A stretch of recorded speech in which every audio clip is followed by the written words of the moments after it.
Hello, in this tutorial we will focus on importing OpenStreetMap GIS data in Grasshopper environment. What you're seeing on my screen here is a portion of Koreatown, and you can see that I have a legend on the right. I'm looking at 3 different types of buildings.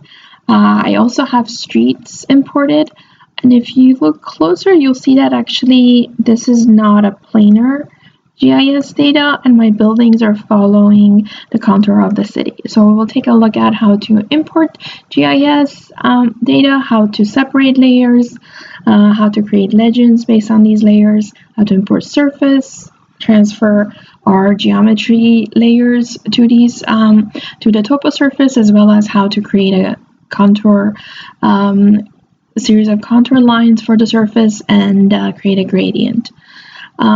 We will start off by overviewing what OpenStreetMap is. So OpenStreetMap is a collaborative project to create a free and editable map of the world. OpenStreetMap is modeled after the Wikipedia model, and it was an initiative that was launched in 2004. OpenStreetMap is also a community driven, so a lot of people are contributing to the collection of this GIS data. As I mentioned, it's open source. And also OpenStreetMap, the way that is constructed, its API, it allows one to incorporate this GIS data on many websites, mobile apps, and hardware devices. So it is a very flexible way of working with the GIS data. We are going to be working with 2 plugins for this exercise. We're going to be working with Elk and Mosquito plugins. You should already have them installed. If you do not have these plugins, we can download them from Food for Rhino. So here, if I go to Food for Rhino, and instead of looking for specifically Elk, if I look for OpenStreetMap, we'll see that not only we see the Elk plugin, we'll also see the Mosquito one as well. There's also one more important plugin that works with OpenStreetMap. This plugin is called Gizmo. This is actually a new plugin, and it is quite robust when it comes to certain aspects of working with OpenStreetMap data, but when it comes to sorting layers, it is not as developed as Elk. So for some of you, for your final projects, I might guide you towards this plugin, but for now, let's just focus on Elk for the main plugin that we'll use for OpenStreetMap. So here, we'll go to each of these plugins, and you always want to download the latest version. We would scroll down and find Elk 2.2.2, click on download. You'll see that I already have mine downloaded here. I also have Mosquito downloaded. So if I go back and look for Mosquito, make sure that you also download the latest version. So I do have both of these plugins downloaded, and you just want to make sure that before installing, you right click, go to properties, and make sure that they are unblocked. In this case, I already unblocked one of them, but you always want to check both. So in this case, this one is also unblocked. Now, after this process, you want to extract, and since you are unblocking the whole folder, then all your installation files are also unblocked. In order to install these plugins, we would need to go to Grasshopper. I'll open a new document, go to File, Special Folders, Components folder, and you want to copy paste the installation folders here. So you can see that I already have Elk installed, and this is I've done the installation with the overall plugin, and you can see that I have this thing called Sonic Maps, and that is part of the Mosquito plugin. So you just drag those installation files here, and you want to make sure that you close your program and restart Rhino and Grasshopper together. So that's what I'll be doing. So then when we start Rhino together, we're working with the same units. So launch Rhino and Grasshopper, and we'll be working in meters. Most of the GIS files, whether it's in form of OpenStreetMap or whether it's in form of let's say the independent layers that you'll be working with, the units are going to be in meters. So in this case, open a new instance. I'll do that again. File, new. I want to work in small objects, meters, even though I'm working in urban scale, but I'm not looking at the whole city. So I still want to keep a certain precision, so I'll be working with small objects, meters. Open a new instance. I'm going to go to perspective view. Then we want to launch Grasshopper.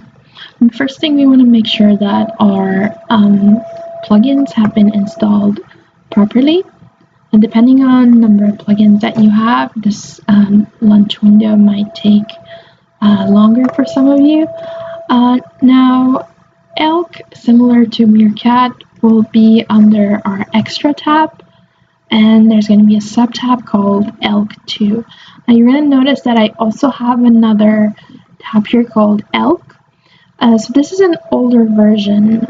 To work with certain type of data, you might need to also install the older version of Elk, but for the most data that we'll be working with, Elk 2 would be sufficient. You would also see that I have 4 components instead of the 3 that you have. So this is an extra component that this component latitude and longitude 2.3D, that is a custom component that I'm using for some of the work that we're doing. But for most of you, you should be seeing location, OSM data, which stands for OpenStreetMap data, and topography. Okay, and the next one we want to check is the installation of Mosquito. Mosquito should be coming as its own tab. Go to your browser and search for openstreetmap.org, where we'll be able to download OpenStreetMap data. Now we're looking at a map. In this case, I'm looking at the last location that I was searching for, USC campus. I could pan around, I could zoom in and out. I could also log into this website. This is if you want to work with the data and modify it and access the API. However, for data extraction, we don't need to log in. You do see an option here to export. And when we do that, our window is slightly adjusted. I can zoom back into the area that I want to see. And we do see this export boundary. Now, we see a general window that is allowing us to see the latitude and longitude of the area that we're looking at. So latitude and longitude are a way for us to define positions. Now, we also have a third dimension here, altitude, which allows us to measure height of a surface, a location, a city from sea level. In this case, we have 2 numbers here, latitude and longitude. So latitude in this case for most of Los Angeles, we will be in 34 range. Now we are in Northern Hemisphere, so sometimes when you do see the longitude and latitude, you'll see the letter N or S in front. Also longitude, we are in the Western Hemisphere, so either you'll see a minus sign, just like here, in front of the longitude number, or you might see E for east and W for west. So in this case, if I want to export the area, I also want to pay attention to the zooming factor.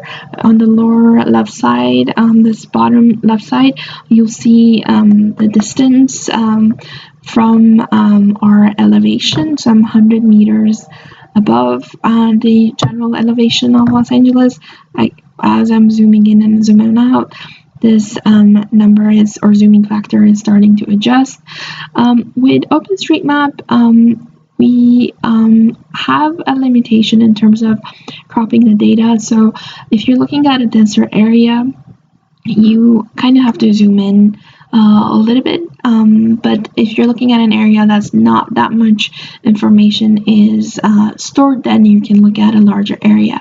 But for right now, I should be able to export all the OpenStreetMap data from the window that I'm seeing. So to do that, you would just hit export, and you will see a file that's being downloaded. It has the name map, and then in this case I have a few different instances, and for you it's just going to say map.osm. I could also constrain the view that I'm looking at, so I can go to this option to manually select a different area, and I could, in this case, modify the cropping area. So this is quite similar to what we were doing in Meerkat with our cropping window.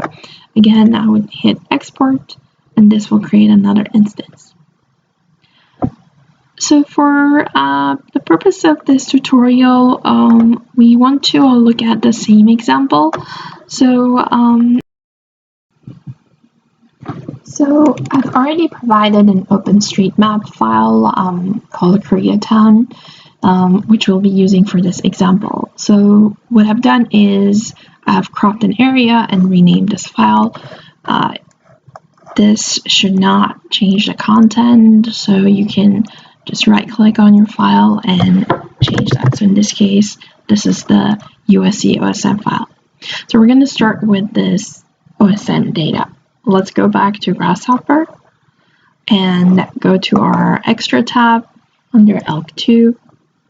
We're going to first reference that OSM file that we just downloaded. We're going to use a component called location. And this component, similar to the Meerkat parsing component, it does need to reference that OSM file. So we need a file path component, which we'll find under params, primitive file path. Right click, set on file path. And I'm going to go back to my desktop, OSM, Koreatown, and connect that to the file path. Now, unlike Meerkat, where as soon as you connect the mkgis file, there's already a preview here, we don't have anything here. And I can check that by typing ZE, zoom extends, I don't see anything. But also the color of this component is dark gray, and dark gray means that the preview is off. If I right click, there's no preview option. Also, make sure that you are using the same preview options as what I have here. If you don't, go to display tab under display menu under display, check and draw full names and draw icons. So this component stores our OSM data, but also it returns some attributes such as its latitude and longitude. I'm going to double click and grab a panel. So I can see this is the latitude, another panel, and that is my longitude, which should correspond to my view in OpenStreetMap.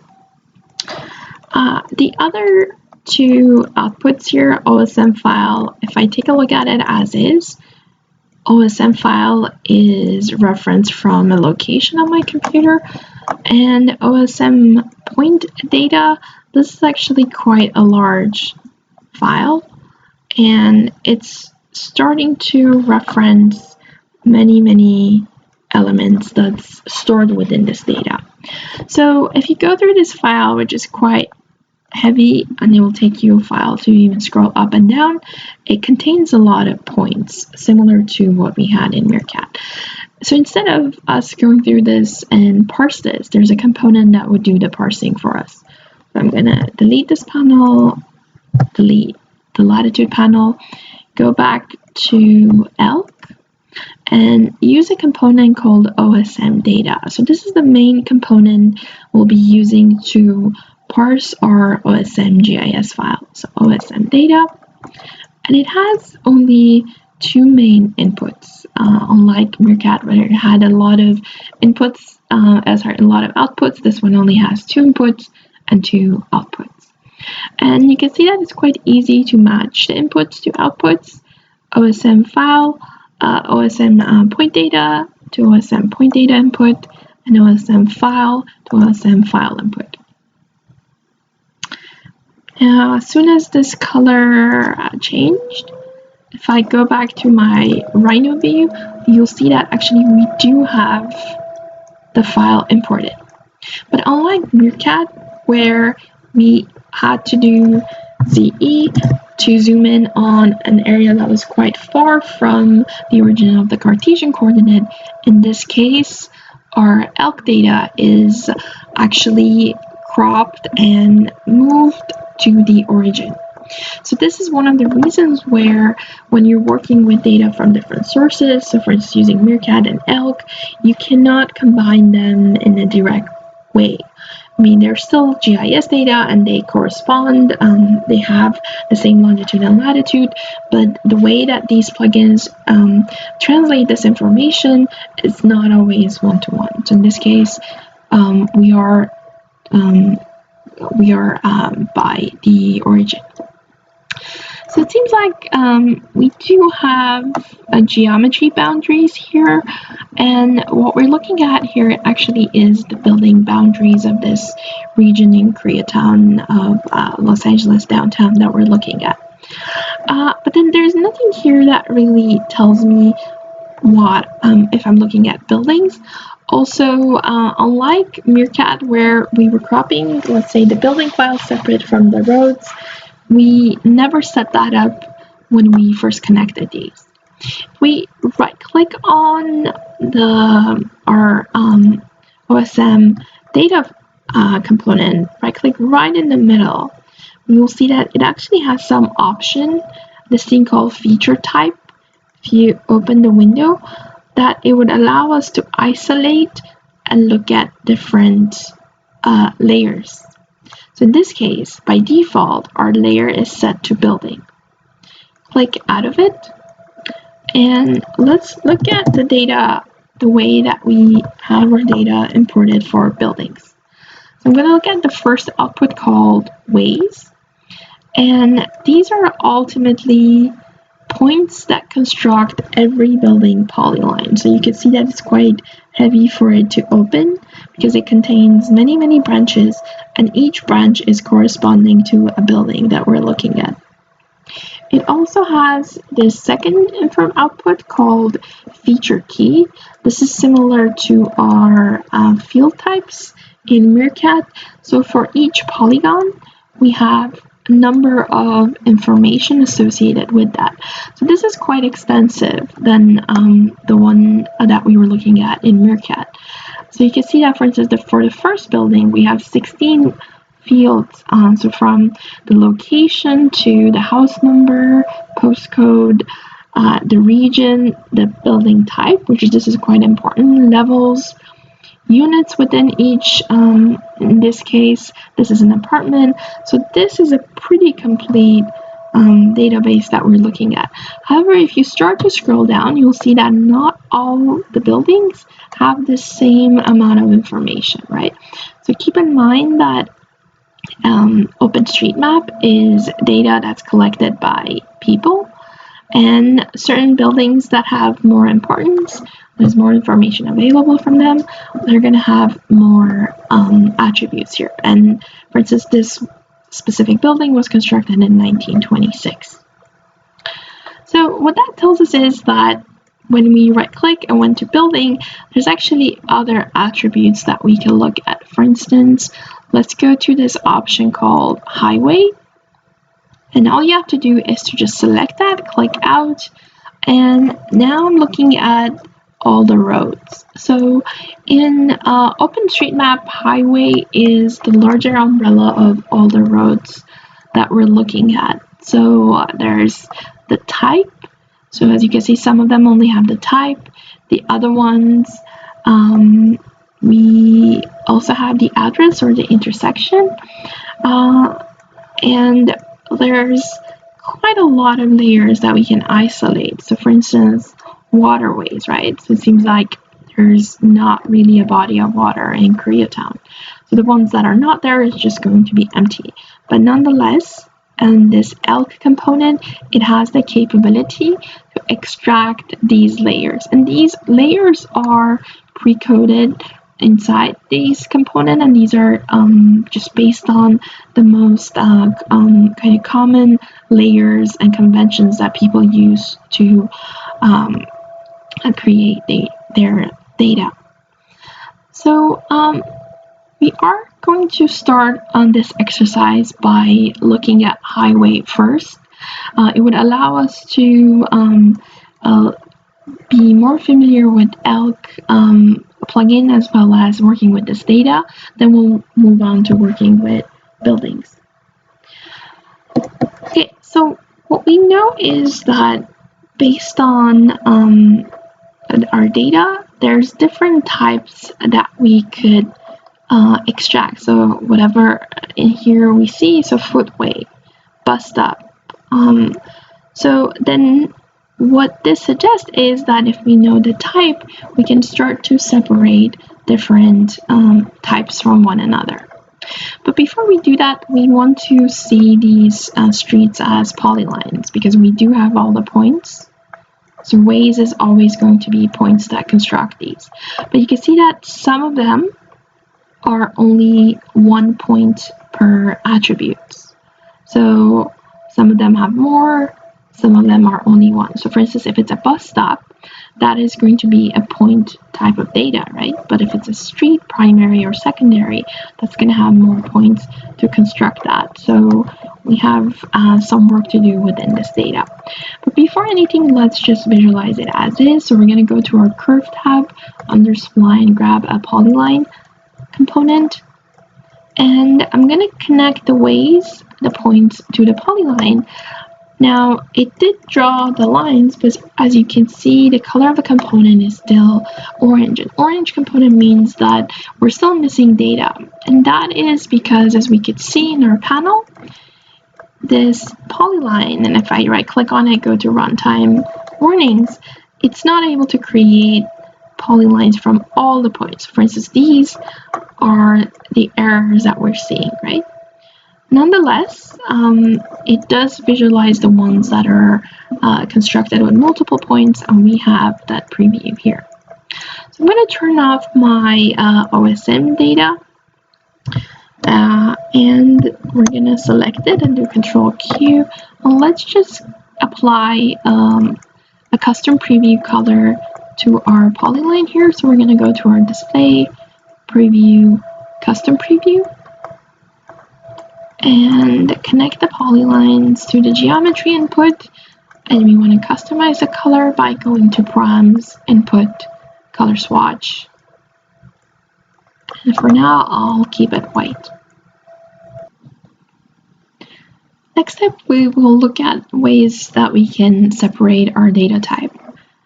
Let's zoom in on this OSM data component and right-click right in the middle.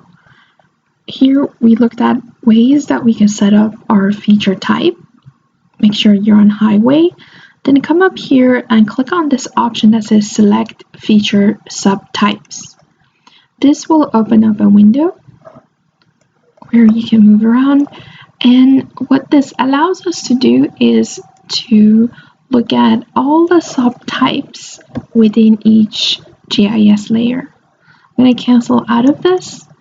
If I look at my feature key, for instance, go to the very beginning, my type is in this case footway. Then I also have bus stop, right? So all of these, I should be able to see these inside my OSM data select feature subtypes. So for instance, I'm going to scroll down and look for footway, bus stop, right? So all of these types are here. Now, what we are able to do with this window is to select the specific subtypes that we want to work with. Let's try that. Let's scroll down and select a subtype called primary. And primary, secondary, and tertiary, these are always in your road GIS data is going to be associated with the importance of road. So let's try that. Select primary and click on this option, add. So in this case, I took primary from this list and I'm adding it to this layer. Then click on this option that says show individual outputs. Then click OK. So it'll take a second, and now we'll see that instead of looking at all the outputs, I'm only looking at primary roads here. So this works, and what it does is isolating my data, and I'm only looking at the outputs that are primary, right? So it went through my data, it got rid of everything else that was not, and it returns the branches that are primary. But what if I want to look at, let's say, primary and secondary? So I could do two things. I could make a copy of this, or I could add another output of that specific type to this component.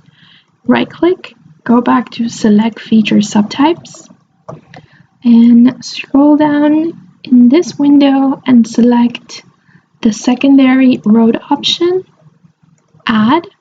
But I don't have to do this one by one. I can add as many as 10 to this output window, and scroll down again and select the tertiary option, Add, and just make sure that you have this box checked. Okay, there we go. So now from each of these outputs, I have my elements created. If you followed step by step what I did, you should also have this component off. Select Control Q, and you can see that now we're looking at multiple layers here. To be able to display and separate between secondary and tertiary, because this one is looking at all the layers together, this group that I created from my polyline as well as my geometry and my color swatch, I'm going to right click on it and say that this is my primary roads. I'm going to make a copy of this. Control C, Control V, move it down. I'm going to connect my secondary roads here. I'm going to change the color and change the name to secondary. And one more time, so we have 3 layers. And as you guessed, change the color. In this case, we're cyan. And change the name of the group.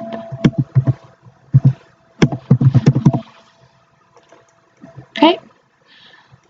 So it's quite typical in a process like this. You would go through your sub-feature types and add step by step. Now, not all the types that are featured here are going to have content, and I've already gone through this data, so we're going to add a few more that I know that contain information. For instance, let's select footway, which we were initially looking at. We go to F, footway, add. Also going to scroll down to path, add, and pedestrian add. Unfortunately, you have to do them one at a time. We also have some residential roads. Select residential, add, and scroll down to service, singular, add, and that should be it. This is definitely enough for us to look at all of these options. Press OK. Now, again, we see all the points. Then we see the information. Now, what happened was when I added these new outputs, the information is reshuffled based on here alphabetical order. So even though this was meant to be primary, secondary, tertiary, the order is not there anymore. So all we have to do is to just reconnect. So in this case, keep this primary, secondary. We don't need to disconnect because Grasshopper by default only takes one input. You could just replace, right? And as you guessed, we would go through this one by one and add those layers as well. I'll do this a few more times. I'm going to add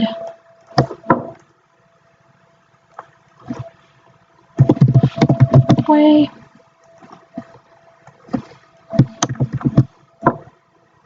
I'll move it here.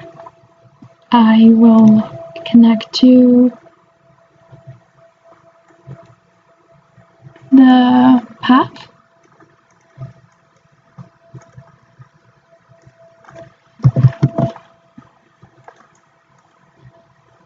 I'm gonna delete the panel because the wire is confusing. I'm gonna move it here. One more time. I will connect to my pedestrian.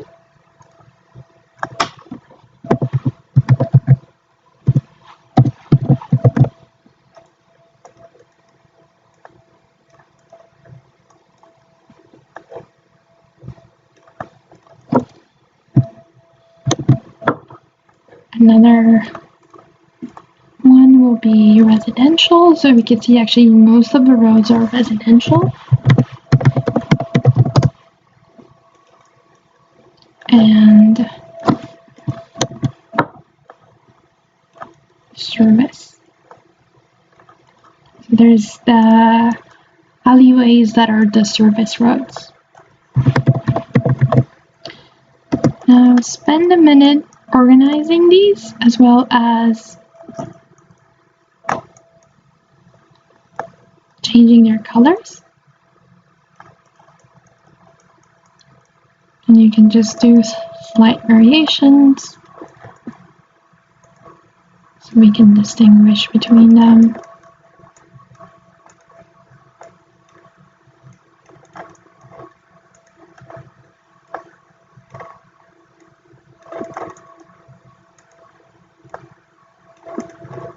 Perhaps.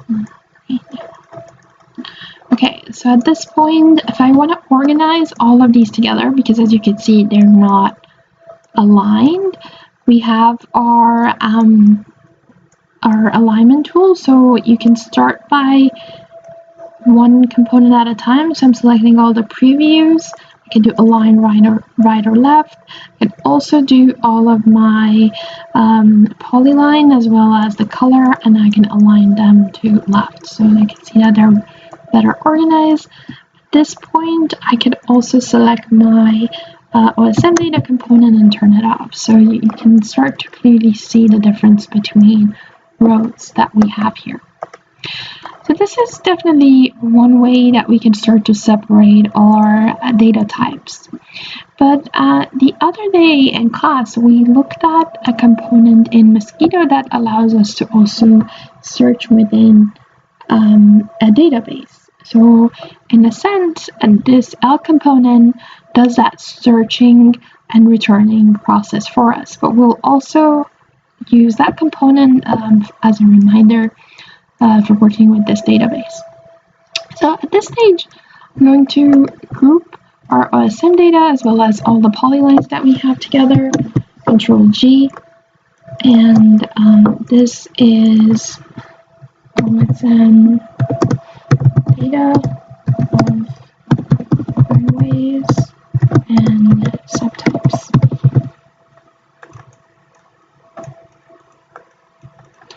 You can select this whole group and turn off the preview. Now some of these might be on, some of this might be off, right? If you hit spacebar and select this icon that says enable preview or disable preview, in this case disable preview, now all the preview will be off. And then move this to one side. We're going to go back to the OSM data component again and import all roads. So going back to extra elk OSM data, we are gonna connect these inputs again. Give it a minute. And always by default, we are looking at buildings. So I'm gonna right click on this again. Instead of buildings, select highway. And let's try one thing. Click out. Right click on the component again. Go to select feature subtypes. And let's look at a layer that we didn't have earlier, such as crossing, and do add. And as well as construction add. So crossing and construction. Tell it to show individual outputs. Okay. Now I don't see anything on the screen here. And if I also grab a panel and take a look at the outputs, these are actually empty. So I came to this point and I see that this is actually empty. So I want to go back and remove these. You go back to your OSM data. You click on select feature subtype again. Click on the element that you want to remove as your output and tell it to remove. Again, construction, remove, and I'm gonna uncheck this show individual outputs. Okay, so my component was back to its original form. Okay, so again, I want to grab a polyline component under curve spline polyline and connect the output of our weights, or these are the points, to the vertices. So we see what we saw earlier, but this is everything combined. We will go to Mosquito and look for the component that we used the other day under strings. We said string or strings are text data types, right? So what we're seeing inside this panel. And under strings, look for a component called Sonic String Search. Sonic String Search.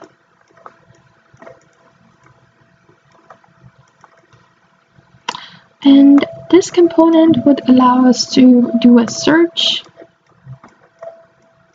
from this database.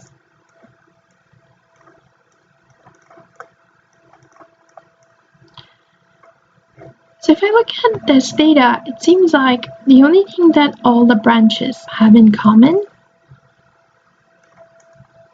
is that always item 0 is the type.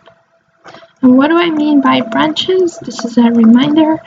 If I look at all the roads, all different types, that's within its own list, that's a branch on its own. So we go back to params, utilities, grab a param viewer, and similar to our panel, if we connect either one of these outputs, let's say the keys, so 385. So in this specific file that we've cropped, there's 385 branches or 385 different roads.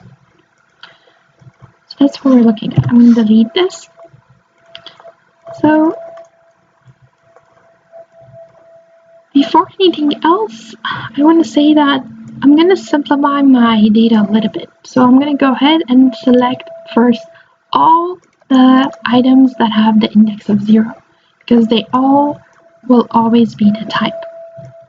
So to select item 0, we're going to go to our set, list, and grab a component called list item. And the list that I want to filter is all the keys. So these are all the keys or all the information of our GIS data. So connect the input to list, and by default, the index is set to 0, which is the one that we want. But you always want to make that explicit. So if you pass this file on to someone else, they would know which index you're looking at. I'm going to double click, quotation mark, and you can enter 0 already. And I'm going to right click on the panel again and change the name. So I'm going to say that this is highway type. So then this way later on you know what you're extracting. So connect this input to the index. If I look at the output, it doesn't matter how many items inside each branch you have, it only selects the first element. Okay, so that. And if I look at my branches, the address, their path is the same. It's just we got rid of everything else that's not index. It's not index 0. Okay, so I'm going to delete this panel. And we're going to start to then do this search within these elements that we've already extracted.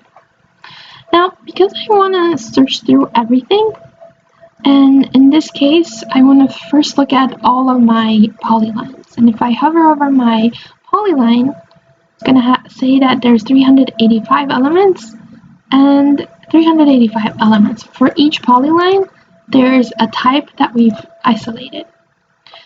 And to simplify our data, we're going to do an operation called flattening, where we right-click and tell it to flatten.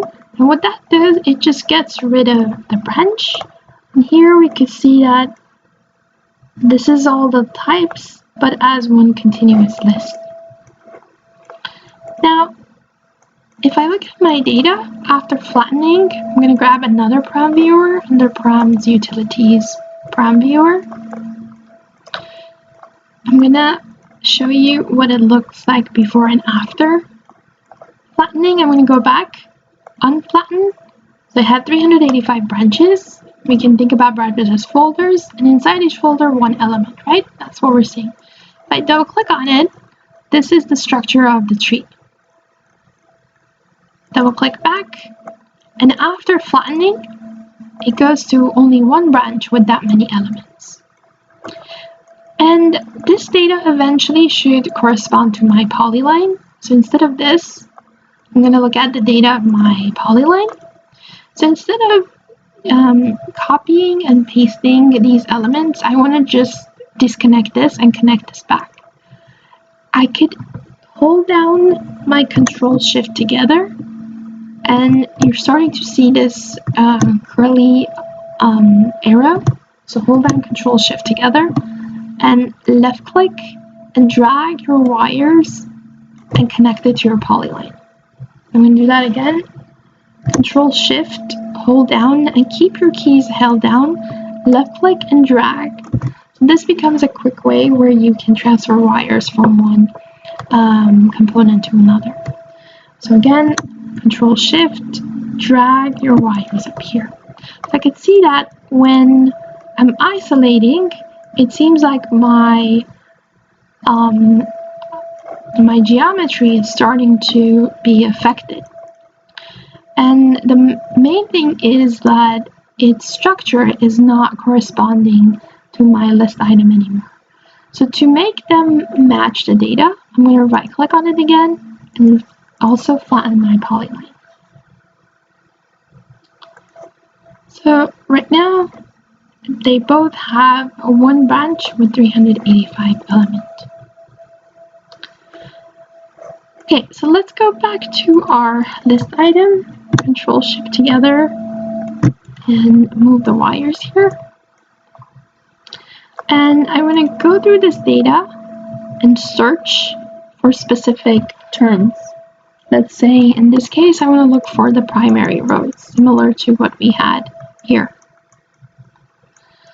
I'm gonna move these components up and use our sonic string search component. I'm gonna use the shortcut Control-Alt left click, which we got from Mosquito and under string. And we want to tell it what is it that we want to search. So first thing is, what is the phrase that we want to search? So I'm going to double click, use a panel, And inside panel, let's say the word that I'm searching for is primary. Make sure that you don't go to the second line. So type enter. You'll see that it will go to the second line. If you do see this, just go back and retype this. And it doesn't matter whether it's lowercase or uppercase, primary. And click out. So let's connect the panel to the search phrase. And then we want to tell it what is the body of the text that we're searching through. And that is all of the types that we've isolated here. So I'm going to directly from the list item component, and let's look at the output here. And what this is doing line by line is going through this text and is asking if this is matching this, and the answer is either true or false. So if I scroll down, see that eventually when we have after 100, we have some primary rows that are detected. All of these would answer true. If we want to just test, let's say the very first one, so I'm going to search for, in this case, footway, and you can see that the first one turned true. I can either type the whole thing, but I'm assuming footway is only associated with this type, then it's gonna only detect that one. But let's say if I type the word stop, so there's two types of stop. There's bus stops and stop signs. Let's see how that's gonna do it. We can see that not only it's detecting the bus stops, but it's also detecting the stop signs. So when you do have conditions like this, then you would want to type the whole thing. So in this case, I would do bus underscore stop, right? So then that turned to false. All right, so let's go back to the one that we were looking at, primary, click out, and the answer is either true or false. And if every item knows whether it's true or false, then using a dispatch component, which we'll find under set list dispatch, we could separate our list, in this case, list of the words that we're searching from. But at the same time, this list, this order, is also similar to the order of our polylines. So I'm going to connect my polylines as the list that I'm going through.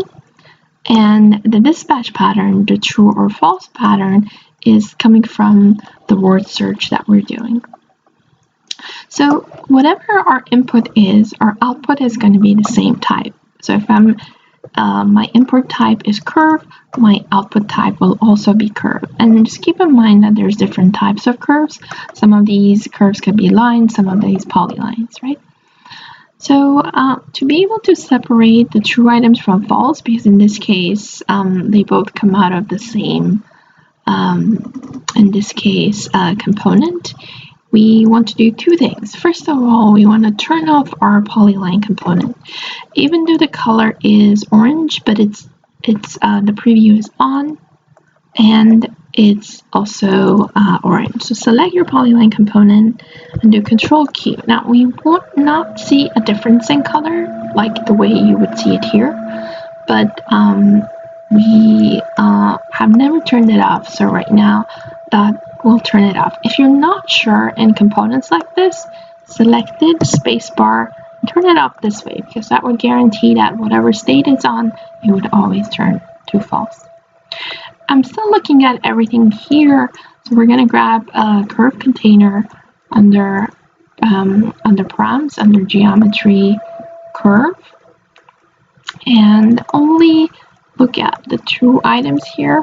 We can see that in this case, the primary rows turned green. We have, again, too many things here. I'm going to pan back, select our OSM data component, Control Q. Now, list item in this case is only sorting through text, so that has no visibility. However, what we're seeing here is all the components, all the elements that we're sorting through. So select the dispatch, turn it off. So in this case, I'm only selecting the primary elements. If you're not ever sure if you want to check, that's where we go back to the way that we did the separation before. So I'm going to go down to my primary and turn on the preview. So just keep in mind right now I have two previews that are overlapping. I'm going to select the second one, Control Q, and you see that now that's what I'm looking at, right? But when you turn that on, right now we have two previews overlapping, so that's clearly working. Let's just quickly check the secondary one. So select the preview on. So it seems like for secondary road we had only two. Now keep that in mind, select, turn it off, and now we're going to do that search here. Instead of primary, let's search for secondary. Now we do see those lines that are selected. So again, this is another way that we could do the same operation. Depending on what you want to do with your data, what you're comfortable with, you might select this, or you might do the search yourself. So at this stage, I am going to delete the param viewer, the panels, and just keep the components that are displaying geometry. And I'm also going to group all the components from this version, Control G, and in this case add a caption that we're doing word search, we're doing caps, word search to separate road, or in this case let's call it highway types. Okay, so we have our highway types set up, and let's turn off the preview of the word search version that we did. Select, spacebar, turn off the preview, and let's come down to the version that we did using our subtab options and select all the custom preview components, so all the last components, select them all together, spacebar, and turn on the preview. So then this way we see all the types that we initially separated.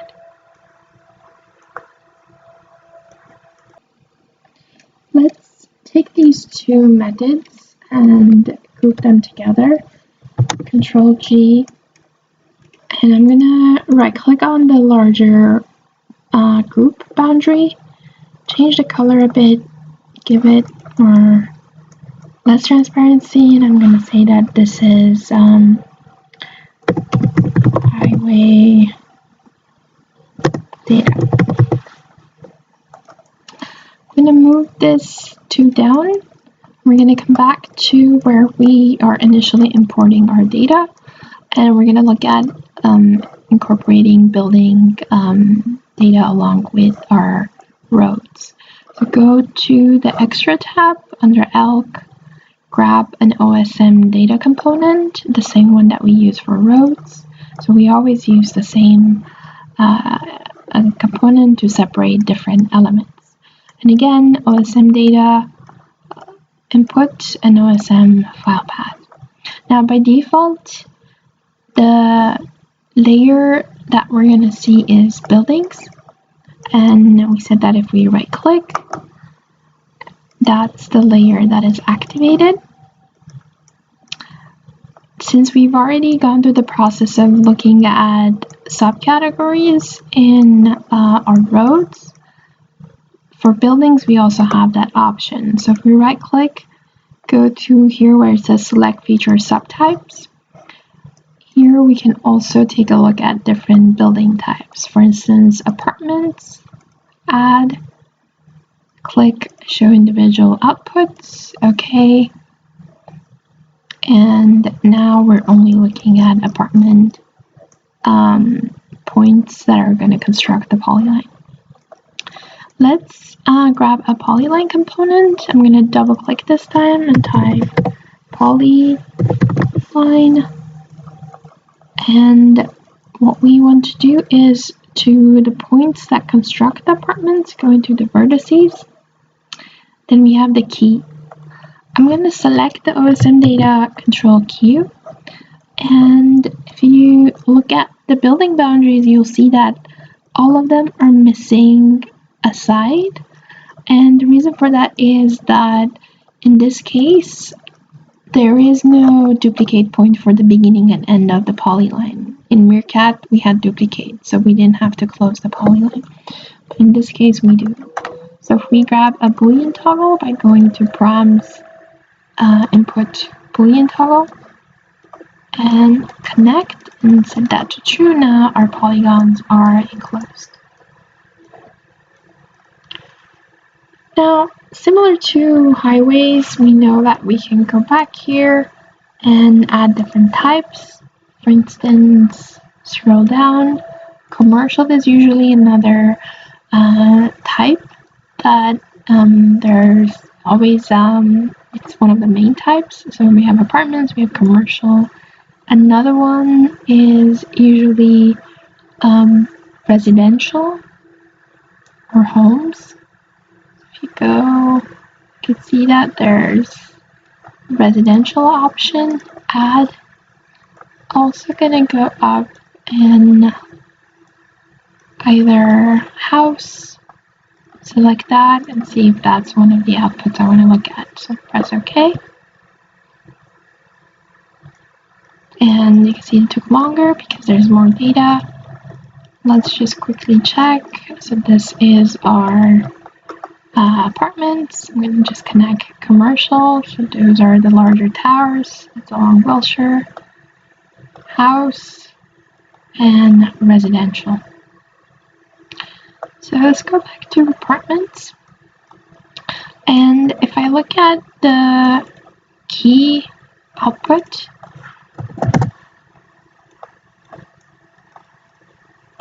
this ultimately,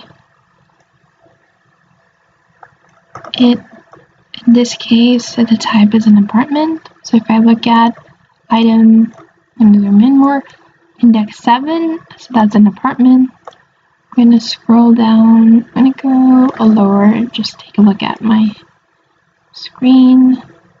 So you can start to see that most of these are apartments. It becomes quite difficult to know whether the key is just for the apartments or if we're going to be able to find more types here.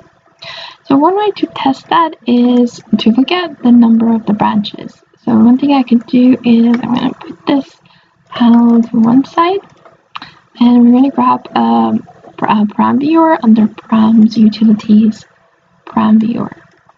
For instance, let's take a look at the number of apartments. So we have 765 apartments, and this content is number of points that make each one. So I'm going to just show you this in the panel. So certain boundaries, they have more points, right? So for instance, the first one is 40. Some of them have more basic shapes, so those would have less points. So number of branches is number of apartments that we see here, apartment type. Then number of items in each branch, these are the points that make up the boundary. If I go to commercial, 178, 120, 165, and it seems like the key is mixing up everything all together. So therefore it becomes difficult to go through all of that data. And one of the inputs that each of these branches has is this thing called height, right? So we're working in meters. We have the height.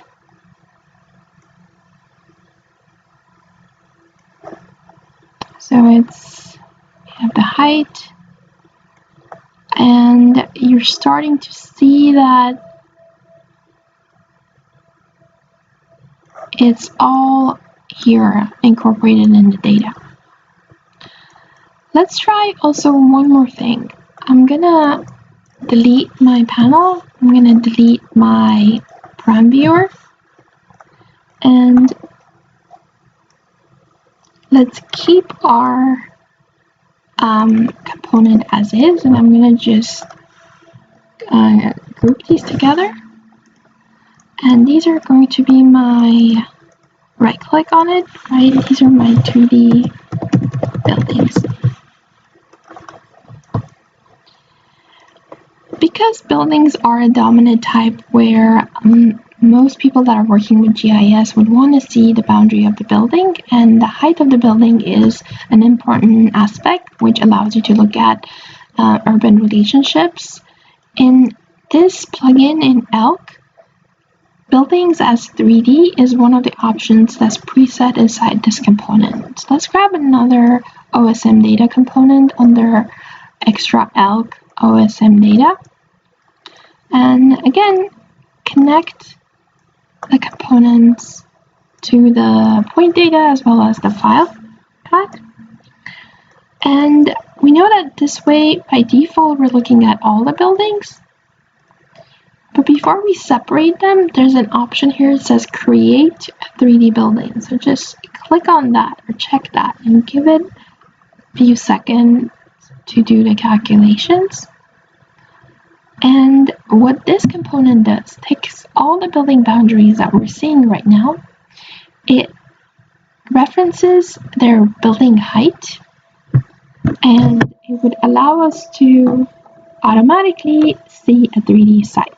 So it took a few seconds for it to compute. But if you take a look at it, this is a pretty detailed site that we're looking at. And in Meerkat, we had to go through all of this, separate the courtyard, but you can see that this is a pretty nice and detailed model that we're looking at.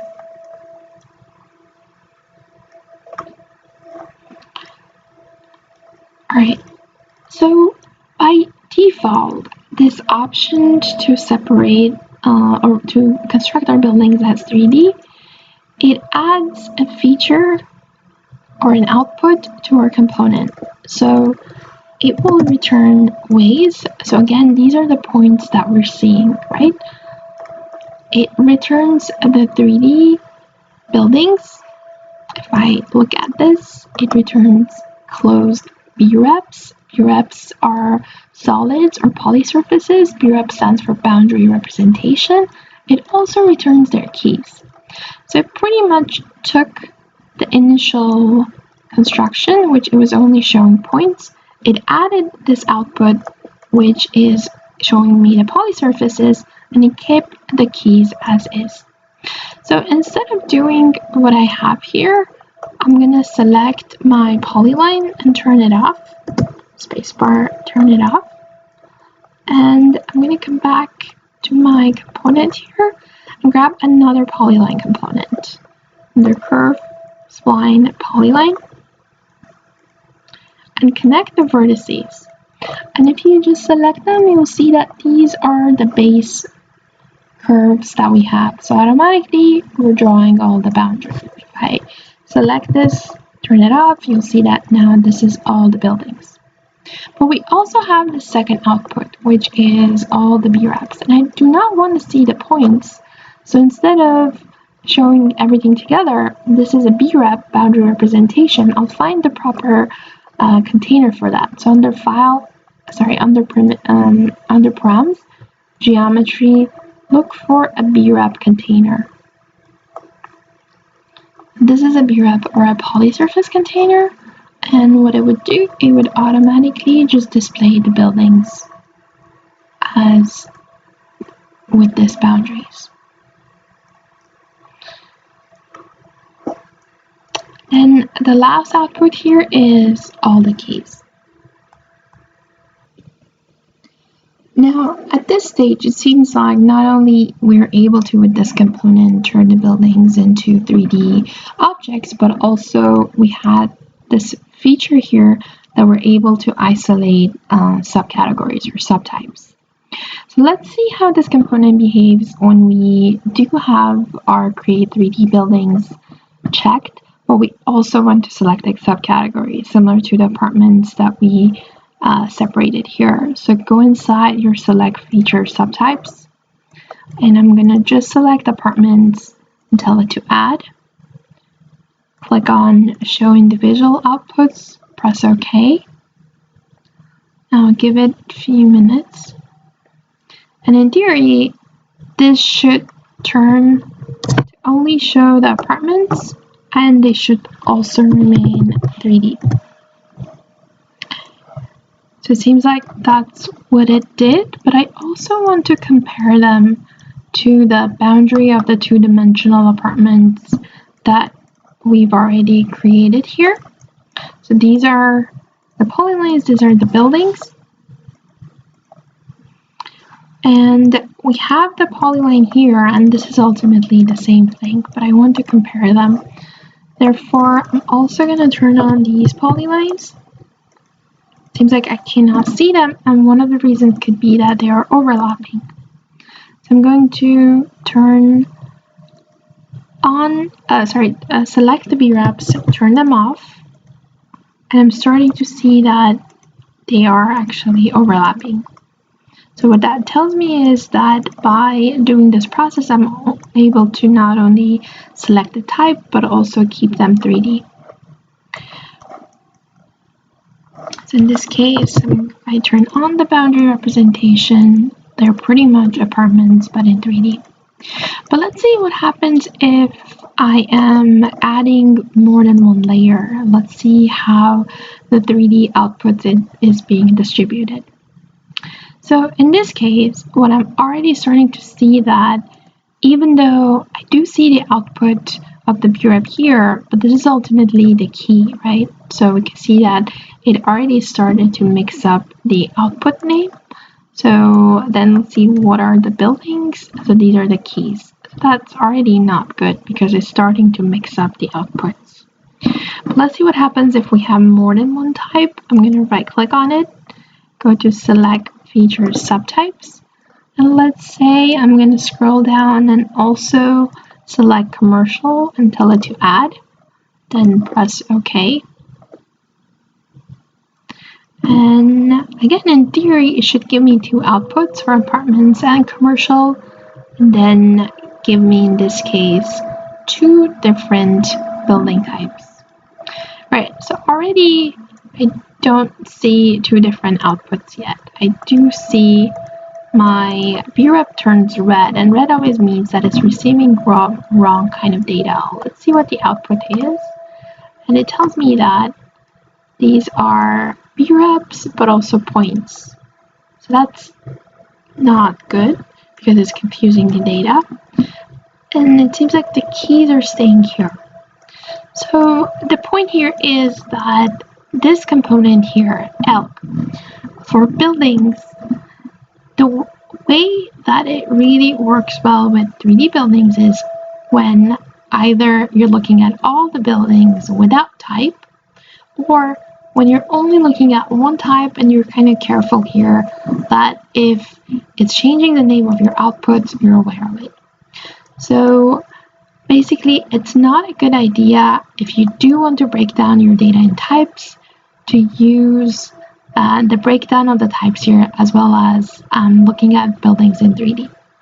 So in this stage, what we're going to do is we're going to combine what we did earlier with the word search with the 3D option here. So I'm going to redo this part, and sometimes it's better for you to go back and fix the component right here. So I'm going to right click on it, go back to select feature subtypes, and I'm going to select these types and remove them.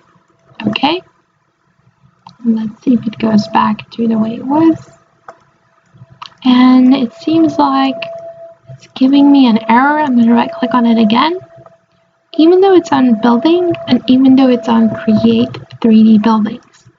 Sometimes if you go back and select the layer again and click out, that would kind of rerun the stream and you would get your data back.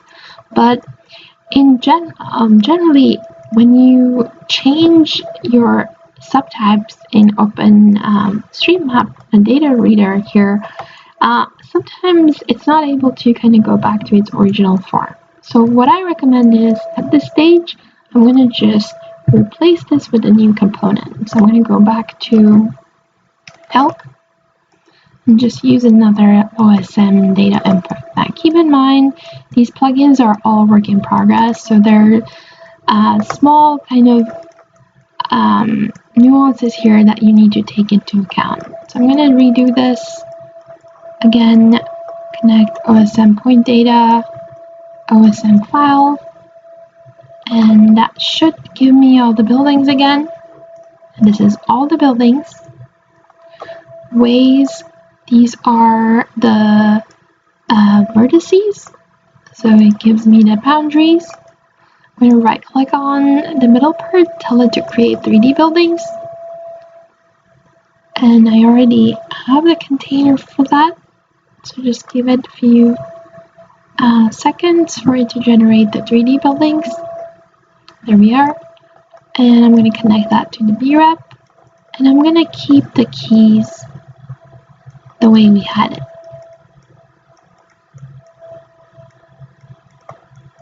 Okay, so I'm going to group this part together, Control G, and I'm going to change the color, so I'm separating it from the highway that we had, and I'm going to right click on the group and say that this is all buildings.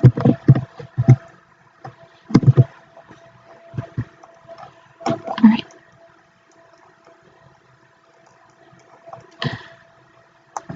Now, next step for us is very similar to what we did earlier. We're going to do a search inside this keys that we have, and we're going to look for, let's say, only apartments. If we find apartments, then we're going to run a true or false dispatch through this and separate the 3D objects based on that. So we will go back to our mosquito component under strings, look for the component called sonic string search, which we already used earlier. And in this case, what I'm going to look for is the building type. And I'm going to scroll down, and instead of separating it based on index, which is what we did in this case earlier, to only look at the type, if I look at the building types, it seems like they don't always have the same index, right? Because the first one is always if there's an address. So it seems like some of them are the first item, but not all of them.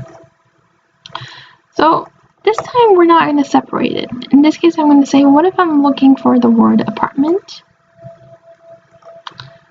And the word that I'm looking for here is apartment. I'm going to double click, use a panel here,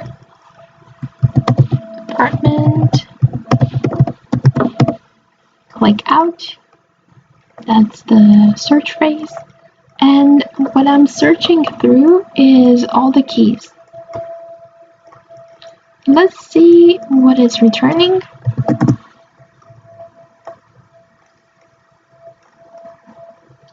You can see that I'm going to just compare it to the first branch.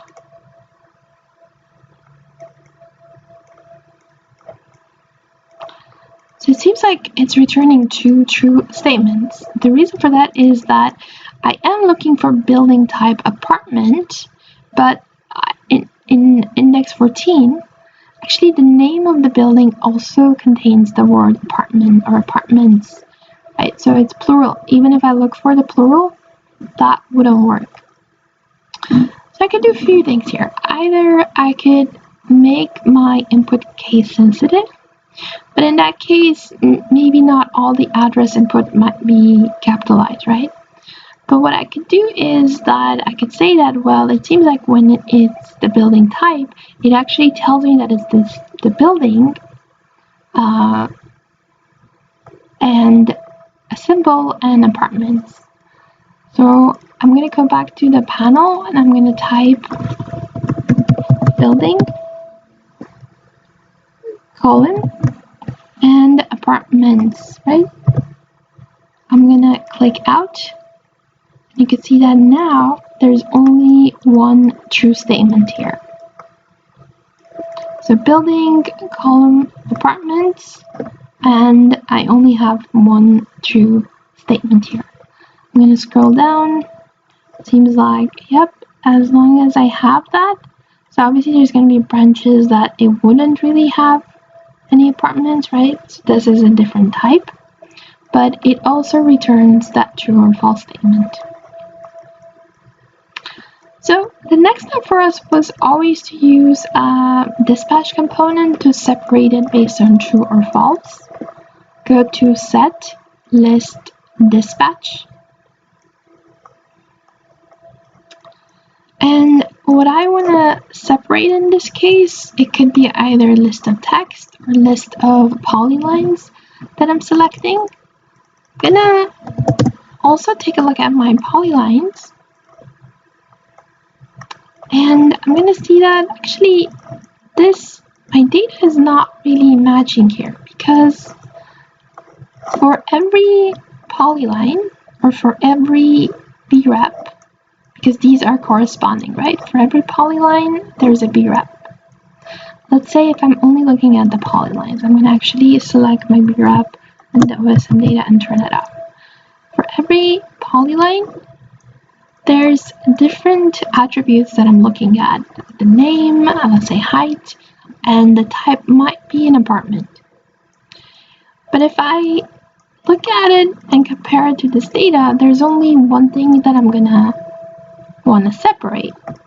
Meaning when I connect this data to it as is, I'm gonna do that right now. I'm gonna do polyline curve, it's gonna be the list. And what I'm filtering through is all of these true or false statements that I have. The reality is that for every element, I only need one answer, but I have right now many. So if I do that, my output information, because always the true elements are going here and the false ones are coming out of here, you can see that my branch structure right now, it's collapsing anytime that there's no data. So for instance here, there's one true element, it's finding that, and that's what it's returning. And the second one, I'm gonna, do this slowly so we can take a look at it. And the second one, there should be a true element, but it's collapsing. And the third one, there should be one, but it seems like, for instance, in the branch 100, it didn't really detect that one specific true that I had. So because my number of elements are not the same, my data is not coming out right. So we're gonna do one step before this. I'm gonna delete the panel. And first of all, I'm gonna simplify my data and say that whether I'm looking at my polyline or whether I'm looking at my brep, because they have the same structure, I can always check by using a param viewer. So they should all have the same structure. So I have 1,492 branches for polylines, and then the same is my buildings. Well, in theory, they should be the same number, because what that tells me is that for every polyline, there should be a building. But keep in mind that these are GIS data that we are importing from different sources. So what this tells me is that if that number is not matching my 3D objects or BREPs, within this data, somewhere here, there are polylines that do not have a height associated with them. So this is quite common that, let's say people are contributing to this, they're importing the data, but not every polyline has height. And it's quite difficult to go through, let's say, thousands of elements, but just by checking the branch, I can know that actually there's some polylines that are not extruded, right? And if we really spend some time taking a look at this, we're going to find, let's say, small boundaries that perhaps are not going to be extruded. So what that tells me is that already I don't want to work with my polyline. I better just stick to elements that have height if I want to separate them. So I'm going to select my polyline and turn off the preview. The second thing I'm going to do is I'm going to look at my B-reps, and instead of working with multiple branches, I'm going to right click on my B-rep and flatten it. And we said what flattening does, it gets rid of the data structure and it simplifies it.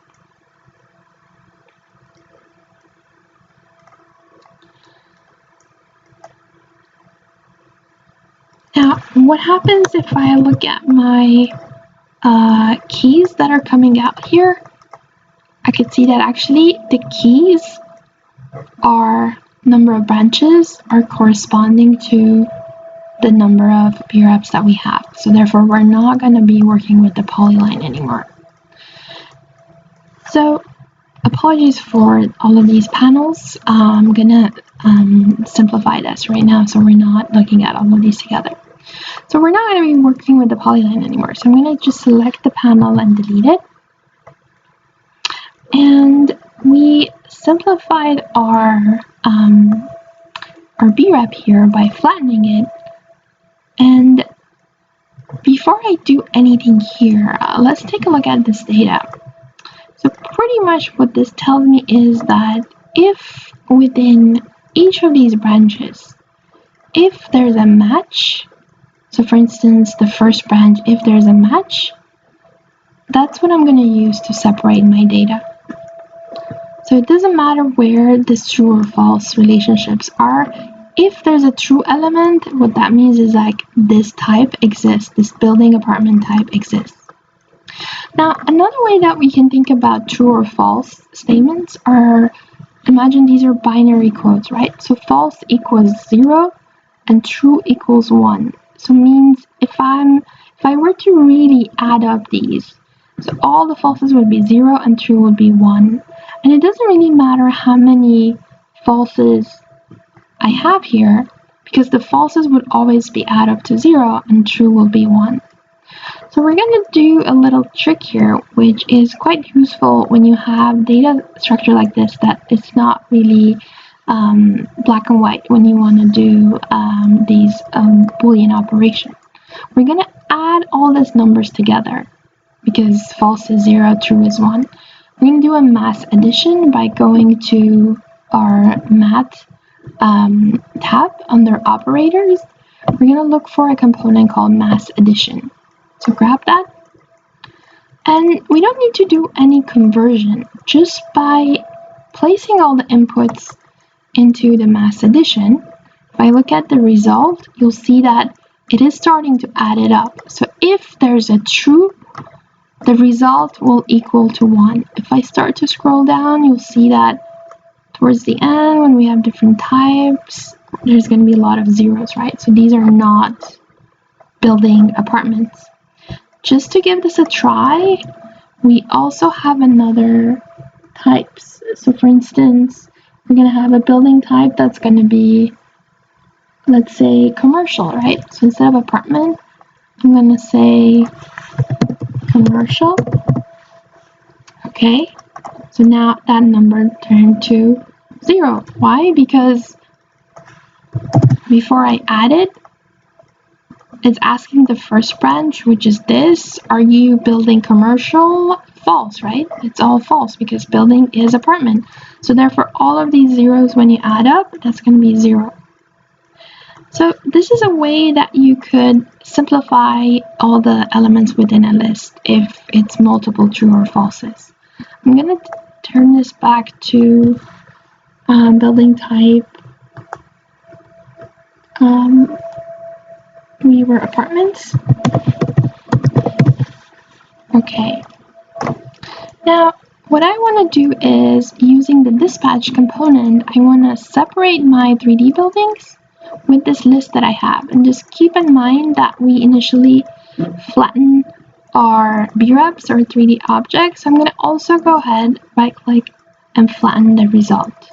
So if I then compare my 3D objects to the result, they should have the same number, right? So 1,349 In this case, I have 1,349 true or false statements. So first, let's disconnect the dispatch pattern from the dispatch component. Otherwise, our data is not going to match the pattern that's already there. So hold down Control and disconnect this wire. Then the list of elements that we want to dispatch is a list of all the BREPs, all the 3D buildings. But as you can see, when you first input that, it starts to dispatch it just based on a true or false pattern that it has. And again, true from here and false will come out of the B. And this pattern is preset. If I right click on it, go to set a multiple boolean, this is where it's preset. What we want to do is we want to provide a new pattern. In this case, it's not written as true or false, but we know that zeros and ones are the same. So I'm going to provide that as a pattern. And display, I'm going to look at the outputs. So we have total of 1,349 elements going in along with the pattern. And some of them, 650, are true and about 699 are false. Whatever my input is, the output is going to be the same. So I'm going to grab another BREP container under params geometry BREP. I'm going to look at the output of A. So we can see that these are the apartments. And I'm going to do another copy of this BREP. I'm going to do Control-C, Control-V, and output of the B, and this is everything else. Now, inside everything else, this is commercial, residential, right, civic buildings. So it's not really great to just look at everything else together. What we have to do is just repeat this process as many times as needed and separate them based on type using a key search word. So for now, I'm going to actually select and delete the elements that are true. Also, I'm going to select the dispatch component and turn off the previews. This way, I'm only looking at elements that are true. So these are apartment buildings that have 3D values. So I want to visualize them with a different color. So I will grab a custom preview component, display preview, custom preview, and as you guessed, a color swatch, the params input color swatch, right? And we know that the workflow works. So again, if I'm going to try it for commercial, now I'm only going to look at the commercial buildings. Let's change this back to apartments. And before we move kind of make a copy of this and make more instances just based on different types, we're going to move on to a different part, which would be importing a surface that would be constructed based on the topography of this part of Los Angeles. So for now, I'm going to delete this panel and I'm going to kind of separate what we've done from the initial OSM data. So the initial BREP is associated with all the buildings, but everything we're doing after the search keyword as well as dispatch, and group this together, and this is going to be only apartment buildings.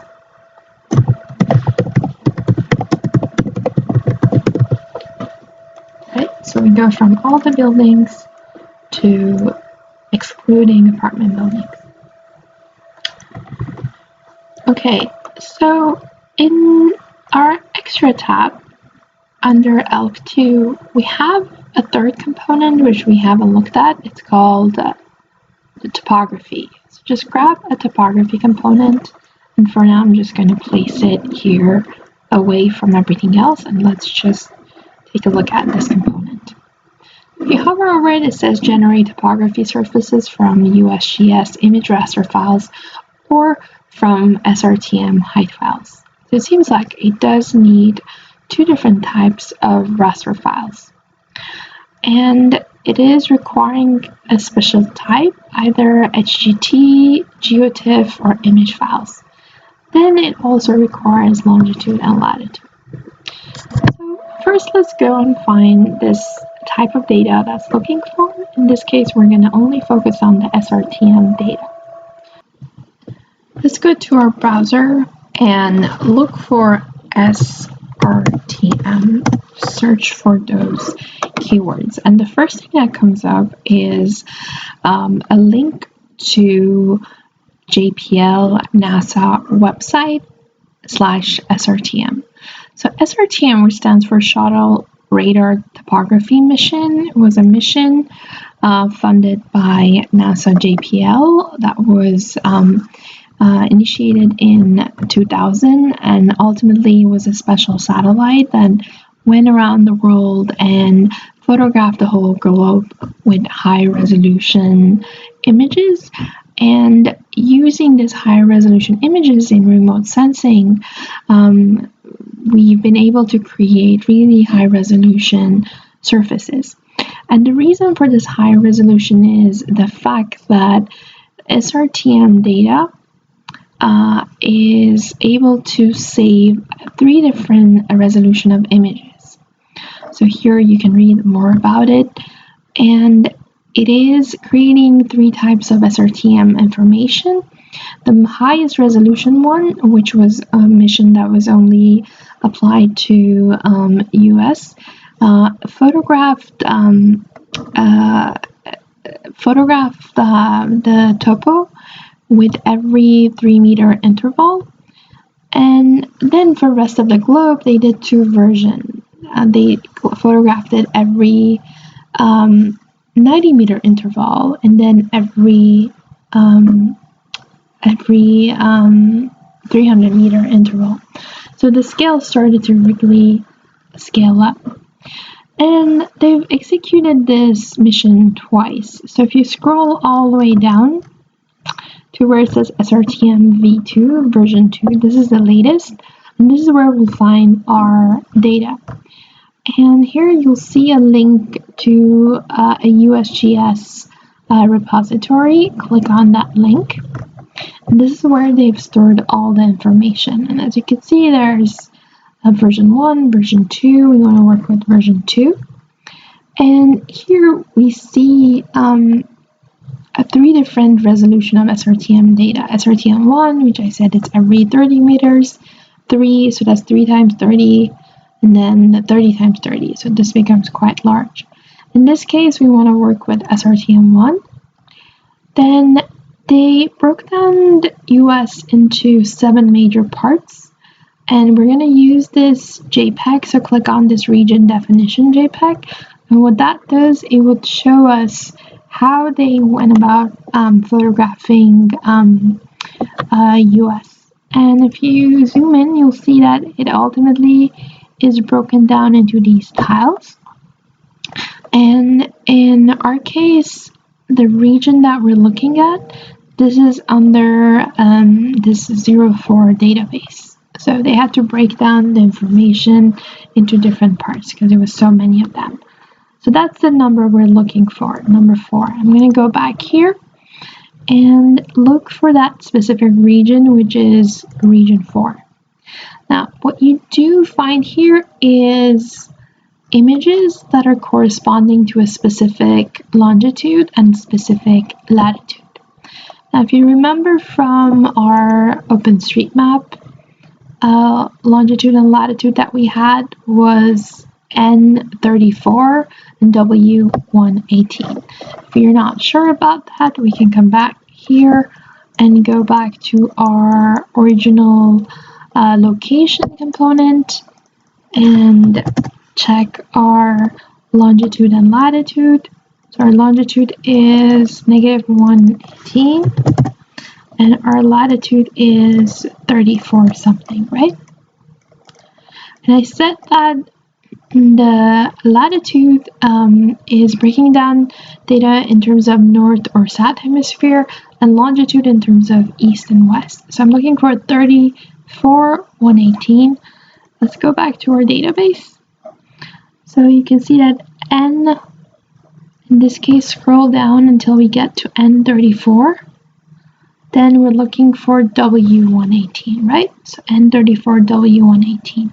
Click on that link, and what that will do, it would download that specific height file. So this is a zip file, and you want to copy it somewhere.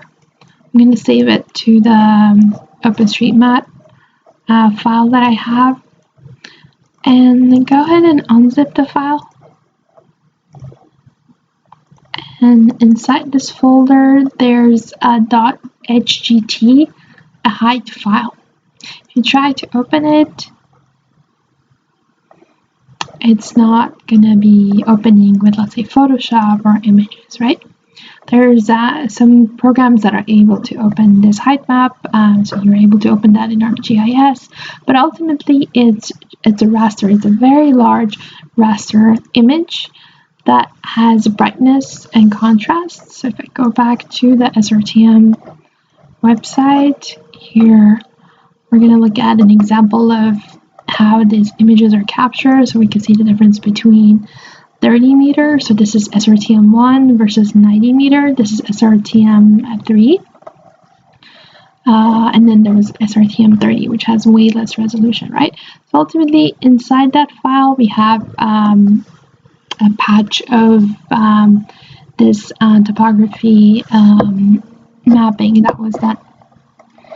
Right, so that's the file that our topo file needs in Elk. And as you can see, we have quite a lot of things happening here, quite a lot of components here. So I'm gonna move my topo file here, the topo component here, and I'm gonna work on it above the location data, and then we can organize everything else accordingly. Okay, so first thing it needs is the file path of the height map that we just downloaded. So we would go to params, primitive, and grab a file path. And right-click on the component, set one file path, and go inside that N34W118 height map and reference that. Now, I have a recommendation here because we're ultimately looking at the whole region, and what it's asking for is using the longitude and latitude to crop that specific area. And depending on how large of an area you're looking at, if we don't provide the longitude and latitude, by default, it would assume the domain is between 0 and 1, or the domain is empty. So in the previous versions of Elk, this domain was set up to between 0 and 1. And therefore, if you were to connect this as is without providing the longitude and latitude, it would take a very long for it to process. But in this version, the domain is not set up.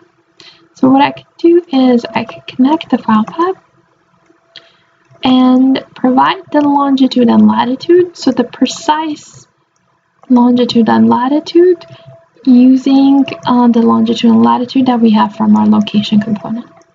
So we can either use a panel or go directly here. So what I recommend at this stage, you don't want to mix up the names or the location of the wires. I'm going to say this is my longitude.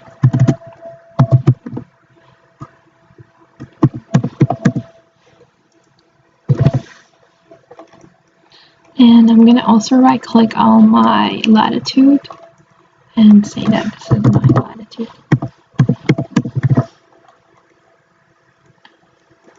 Right. And it's easier to then connect them this way. So I have longitude and latitude.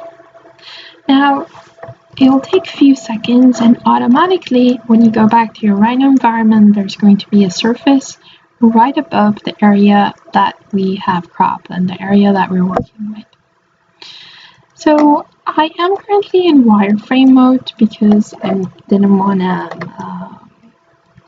make the surfaces process for a while, but I could go back to my preview, and if I change the preview to shaded view, and you'll see that actually the surface that's floating above our cropped area is not only a surface, but it has these lines, these like contour lines that are going through it, but also it has the points that's distributed all throughout. So therefore, from this component, from this topo component, not only we get the points, but we get the curves, but we also get the surface. So for us to have a better preview here, I'm going to isolate the surface by using a surface container under Prom's geometry surface. And I'm going to select our topo and turn off the preview. So we're only looking at the surface.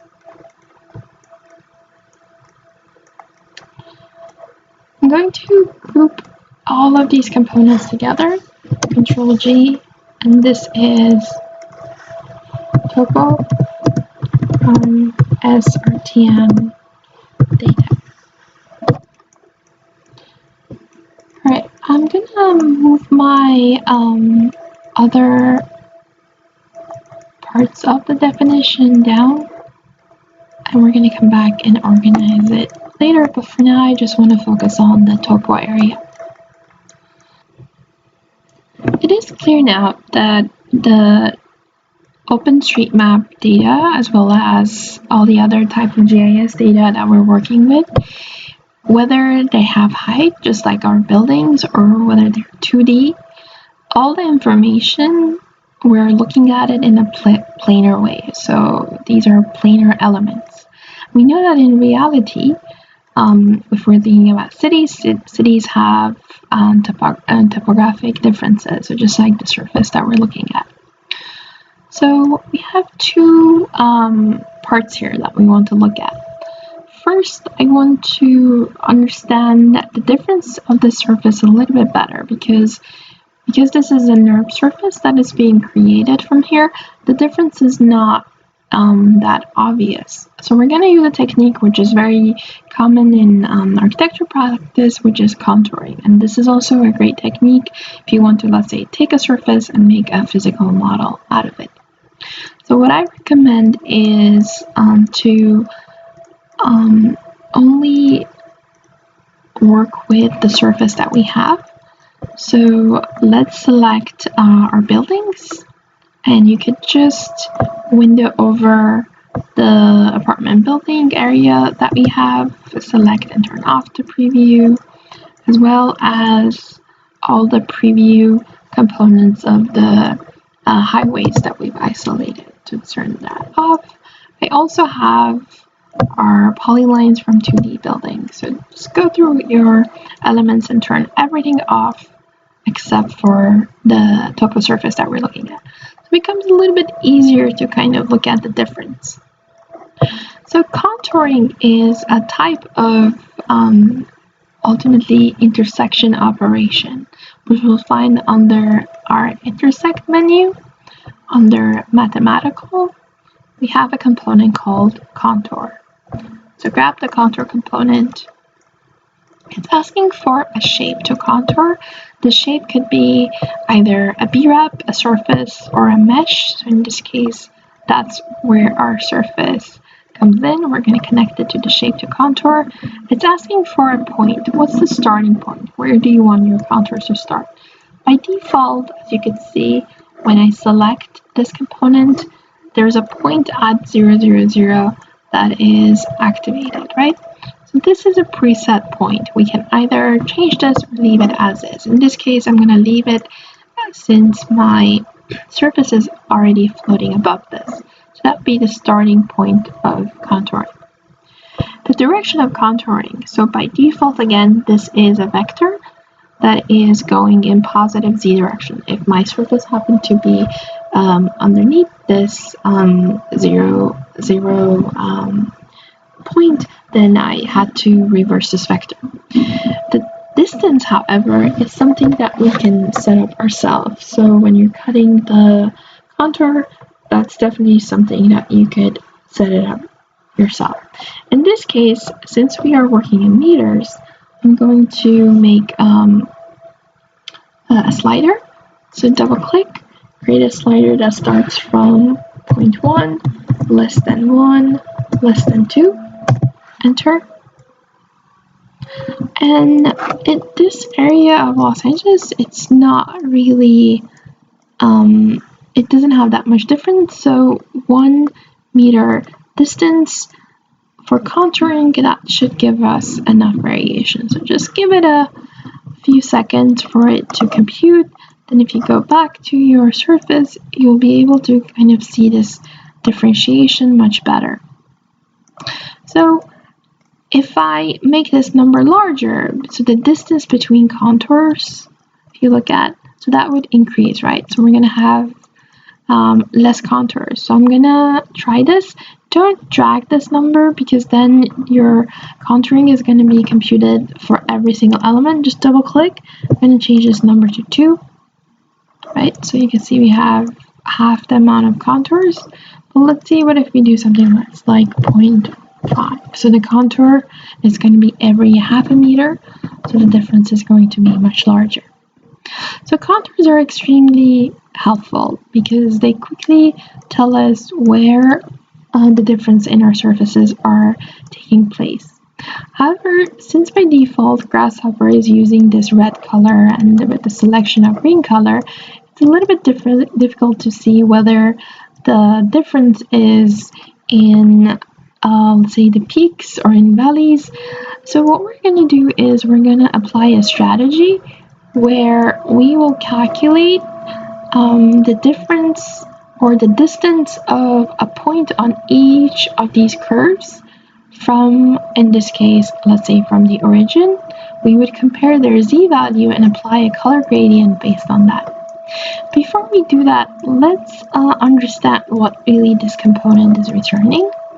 So imagine this is a slicing operation, but every once in a while, you might not be able to completely slice a region. So these are kind of problems in the surface, right? But also you might have different slices that are on the same elevations, but they're cutting different areas of the surface. So the output of this is a series of curves. So if I select this component as is or right click on the output, tell it to bake. So here we're going to just test what our contour is in Rhino just to better understand it. I'm going to group the contours and select the layer to export it to. So in this case, layer 1. Okay, you should be able to select these elements in Rhino. You selected. Now I'm going to ungroup them. And if you select a line, let's say this one, you'll see that this is ultimately a continuous line that sometimes is going through a larger area, sometimes it's a much smaller area that is affected. So if I were to just look at these lines, every single one of these lines, they're planar, right? So it's on the same plane. So it doesn't really matter, let's say if I want to know their elevation, whether I'm selecting a point here to know its z-value or the elevation or a point right in the middle. I'm gonna select my curves in Rhino, so I can do cell CRV, select all the curves, and delete them. That was just for us to evaluate and just make sure what we're looking at would work with the logic, and delete and come back to Grasshopper environment. So we're going to use a component called point on curve, and that's going to be on curve analysis, and look for a component that says point on curve. This component, it looks similar to a slider, and it takes a curve as an input. Right here, we can set up a ratio for it. If you right click on it, we can select a ratio, let's say the start, the end, or middle, which is what the default is. So connect the contours, and what this does is for every contour, it returns a point. For every contour, it returns a point. Now, all of these contours, they have different lengths. If I move it to 0, so that would be the beginning of the line. As I'm going forward, it's going through the line and then eventually goes back to the end. Let's take a look at this specific curves. So that's the beginning and that's the end. Directionality of this rotation is just based on how the curve is created. So sometimes if it's a closed curve, the beginning and end is the same. But sometimes, let's look at this instant, the beginning and end is not the same. Keep in mind that these curves have different lengths, and this component is only working with their ratio. So for instance, if I right click right in the middle, go to the middle. So that middle could mean different lengths for each of these, or go to 1/4 from the beginning. So it really doesn't matter where your points are. What I'm interested in is to look at all of these points and analyze their z value, right? Analyze your z value and understand the difference between the z values and apply a color based on that. Now, why do I see different numbers for each branches? Well, this is what I mentioned earlier about the fact that some of these slices might go through only one part of the surface. Some of these slices might go through multiple parts. So if you have parts that are the same elevation, when you cut through them, you might return different curves. Therefore, on each of these curves, it might return different points. But I'm not interested in separating in their branches. What I'm interested in is looking at all the points or all the curves together. So here, from our contours, I'm going to right click on it and flatten my data. Just give it a few seconds to process. So I'm flattening all my contours, so it doesn't really matter the relationship on the branch.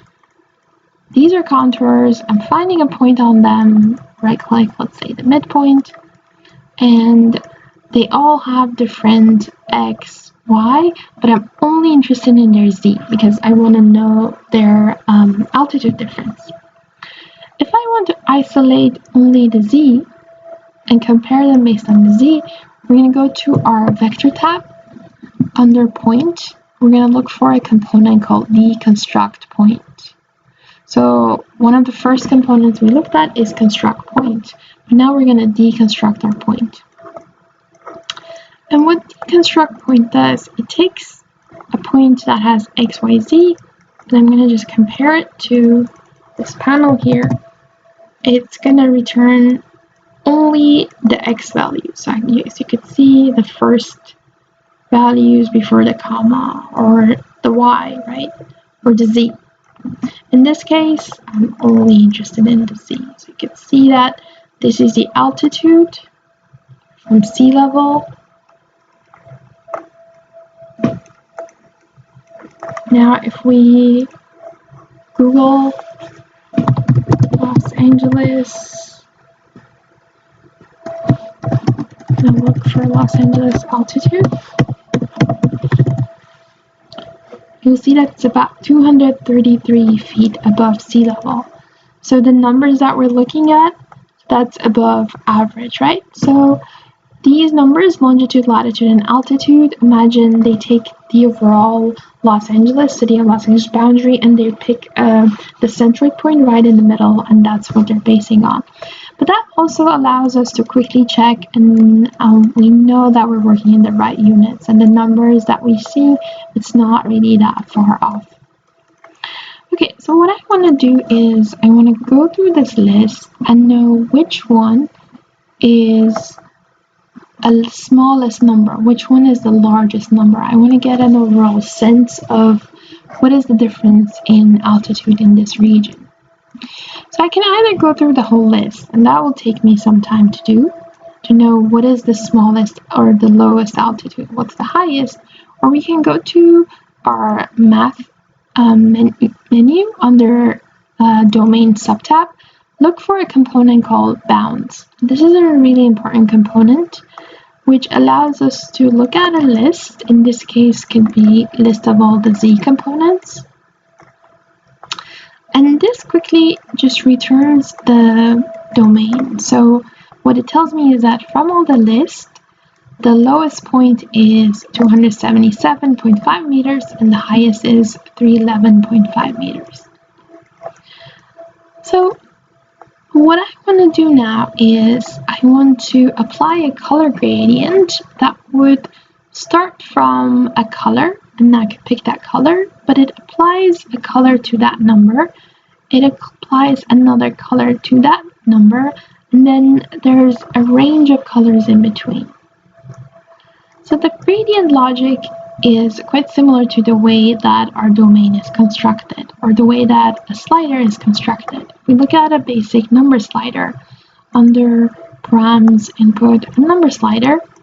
One of the first things we looked at. A number slider is ultimately a domain. There is a beginning, there's an end, and you can pick certain numbers in between. Depending on how you set up your slider, for instance, right click, edit. If you cannot round it to, let's say, 3 points, if you go down to 1, there's less options, right? There's less data, less values you can select from it.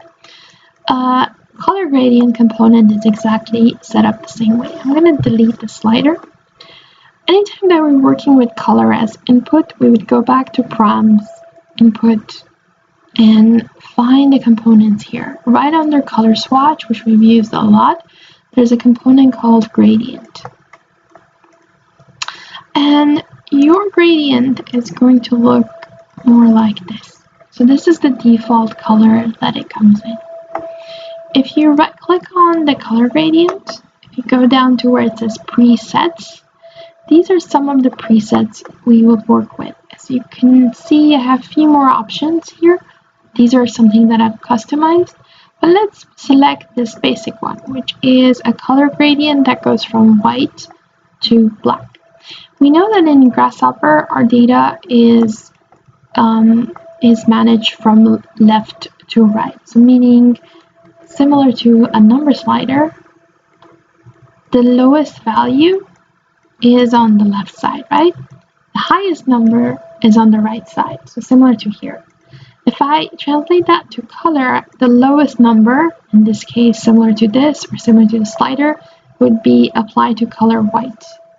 And if I'm working in RGB, white would be 255, 255, 255. The highest number, or that number 311, would be applied to color black, or that number.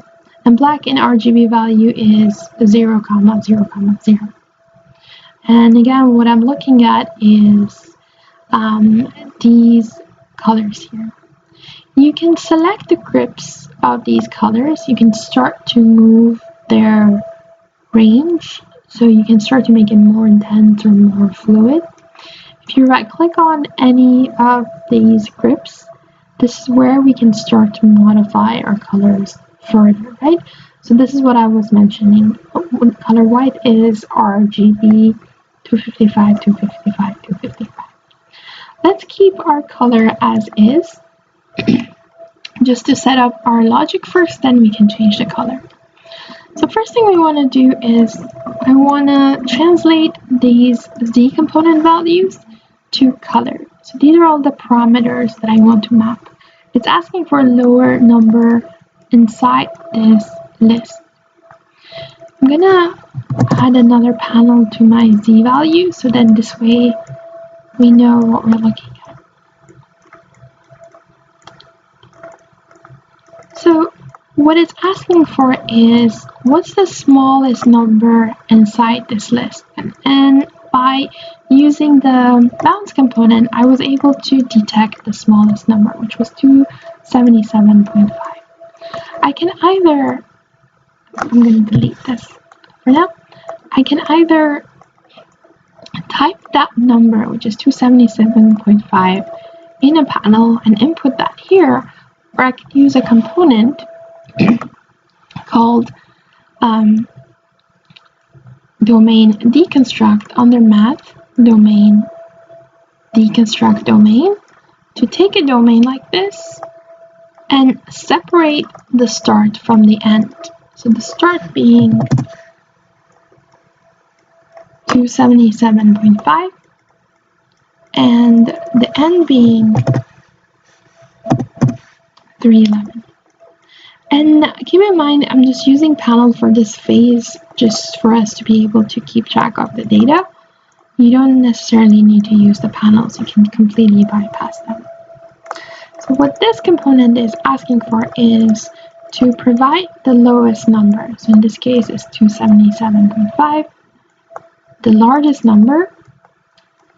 And what it would do, it would take the largest number and apply to black, smallest to white, and then it's asking for all the numbers, right? So then that way it would know how to sample a color based on each of these values. I'm going to provide all of that to parameters.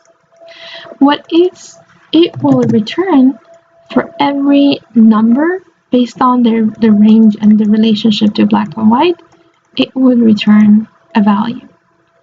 So you can start to see that the first one is actually white, and we're starting to have different values. Now, gray tone in RGB is a type of color that its RGB is the same color. But I could apply the same logic, the very same logic, to a different gradient. So I'm going to right click on the color gradient, go to presets. Let's select this one, which goes from this red orange color to blue. So now we're starting to see how our RGB is starting to change. So they're not all the same color because they're not gray tones. So the logic is the same. There's a list that we're going through. We're separating its domain. Smallest number in this case is applied to the color orange and the largest to color blue. And then everything else, you just select the color in between. Now that we have these colors, we can use them to display geometry with the gradient. So we're going to go to our display tab. We're going to go to our preview and grab a custom preview component, similar to what we've done before. Instead of then providing one color for a custom preview, which is what we've done before, we're going to apply unique color for every single element. And what is it that I want to map? I want to apply color to all the contours. So if I hover over the contours, it tells me that it has 544 elements. I'm going to connect my contours to the geometry. So by default, there's this pink shader color, which we've seen so far. And we went through the process of turning our data into color. And I'm going to use the same color as the shader. So I'm going to just look at my data right now. Geometry 544, shader 144. And if you take a look at your surface, you'll see that clearly now we're starting to see more difference. In this case, wherever we have lowest point, that's more, they're warmer colors. And then also wherever we have more height, these are cooler colors. So blue is higher, red is lower. So then we can easily just look at a top view and quickly look at a difference, right? Let's come back to the custom preview. Sorry, to the color gradient. Right click, go to presets, and start to go through some of these. So for instance, the green to orange option. You can see that the logic is the same. All you're doing is you're replacing the color, the minimum and the maximum. You don't also have to just stick to the colors the way they have it here. You could right click on any of these grips and replace it with another color that you like. So for instance, maybe I want to go more blue. You can start to see that we're replacing that color, right?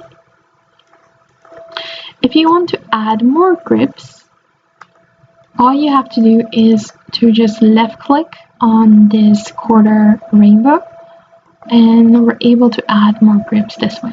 Unfortunately, right now we can only add grips, we cannot subtract grips. So you can add grips, change the name and change the color, and you're starting to create your own custom panel.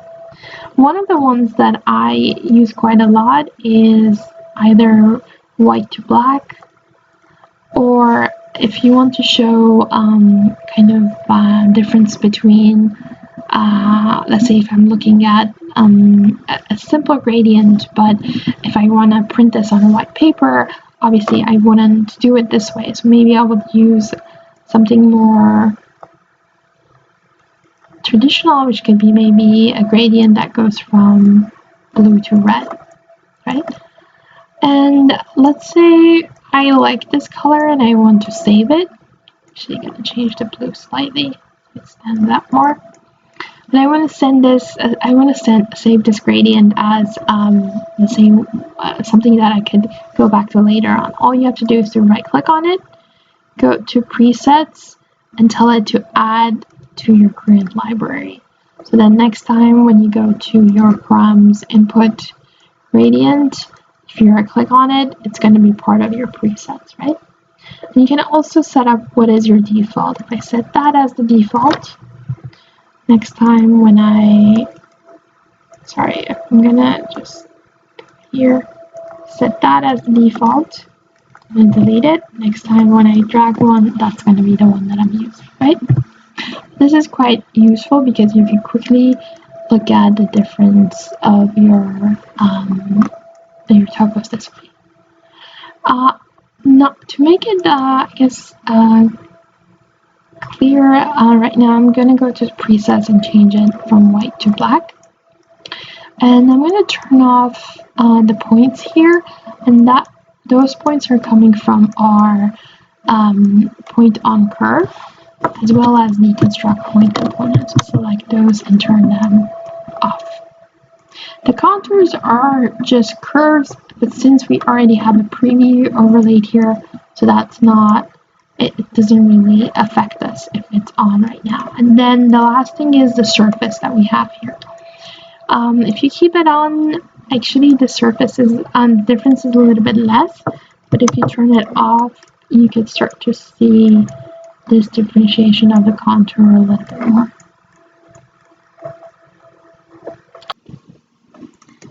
Let's organize what we just created with the contours. I'm going to delete this large panel. I'm going to gather the components together and select and group. And I'm going to say that this is contouring topo surface.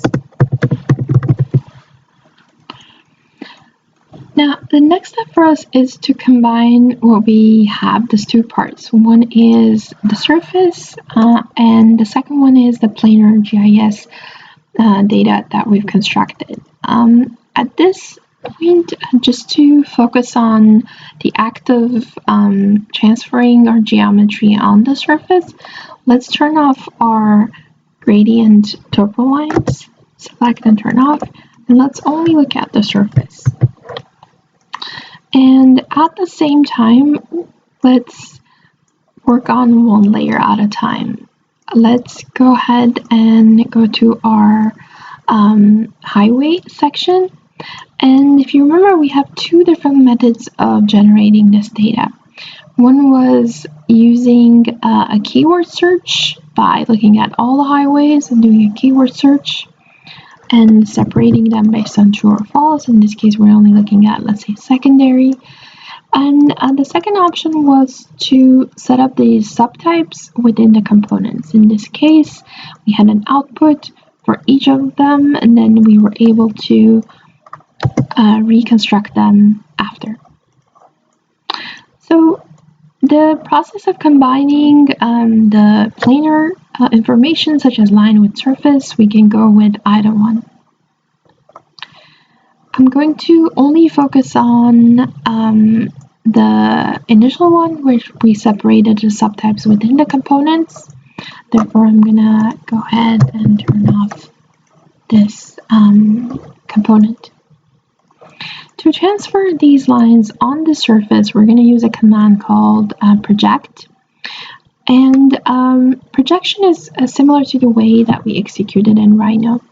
You provide the geometry you want to project, you provide a target geometry, and in this case, you can project, for projection in general, you can project points on surface, points on curves, curves on surface. So there could be different types of projection.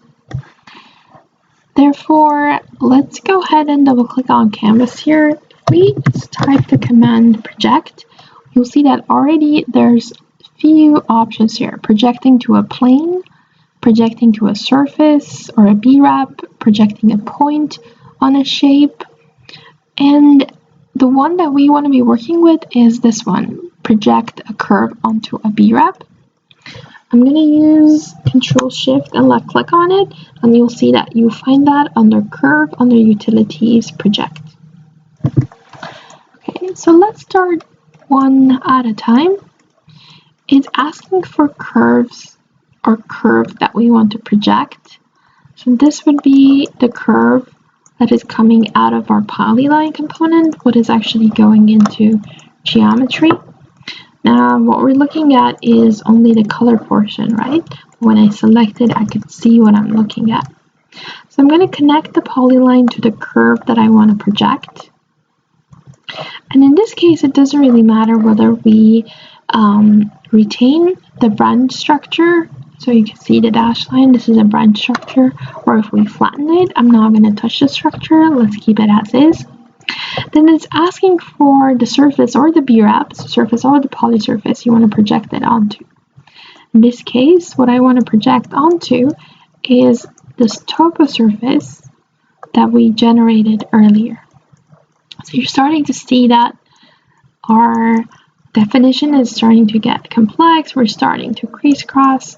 So just be aware that come up here, wherever you have your topo surface, and take a wire from the surface, bring it all the way down, and connect it to the B-wrap that we're projecting onto. Now automatically, you should see that primary street projected on our surface. One thing that you want to keep in mind is that by default, again, similar to the contour vector, projection vector is going up by default. So if my curves happen to be higher or my surface was lower, I had to just provide a negative value here for the vector. So in this case, we would have gone to our vector tab, vector subtab.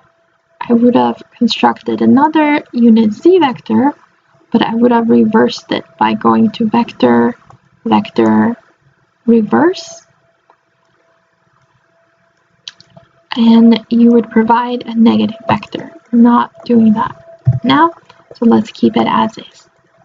So what I could do is I could start to combine these projections with these, and because we've already separated the polyline here, I have to project them one by one. So what I would do is I would select the projection, and I'm going to group it first and say this is projected primary streets or highways. Let's call it highways so we're consistent. And I'm gonna go down the line. I'm gonna select this, Control C, Control V, move it down. And the surface is the same, right? Or the B-wrap is the same that it's connected. All you have to do is to just connect the second curve. So in this case, these are the secondaries. You can see it's becoming difficult to see with the color red. And I'm going to just say that instead of that is projected secondary.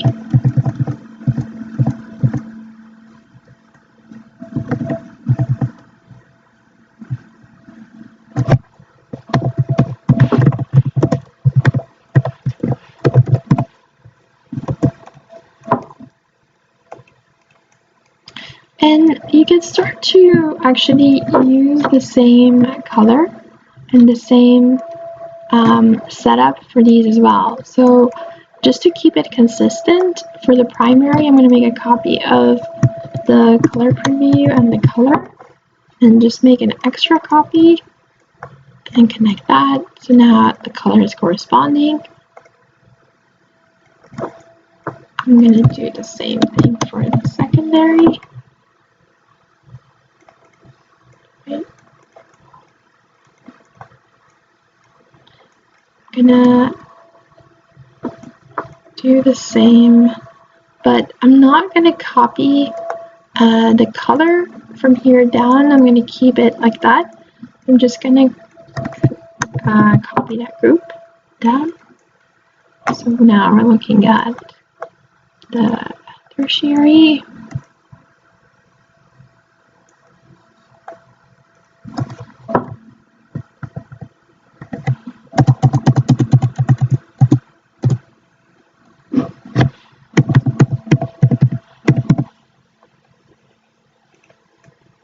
I can copy the color.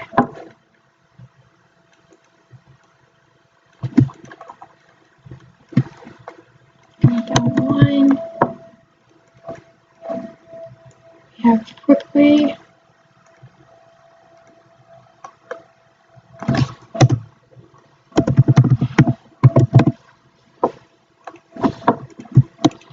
Now, it's absolutely fine if you keep all of them the same color. This is absolutely up to you, but it becomes a great way for you to correlate, right, and differentiate. So that's the way. 2 more to go. We have path roads. Gonna do that.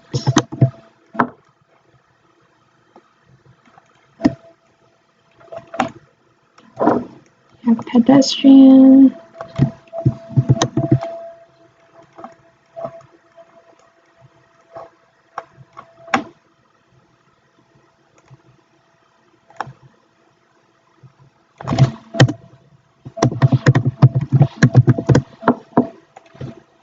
Color.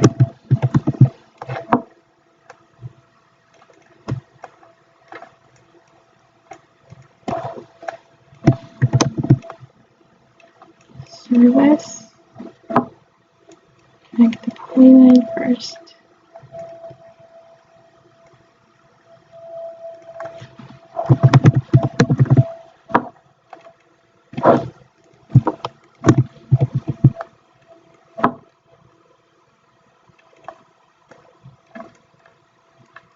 That was a big group. And then last one is residential. So that's also is containing a lot of curves. So connect the curves and provide color.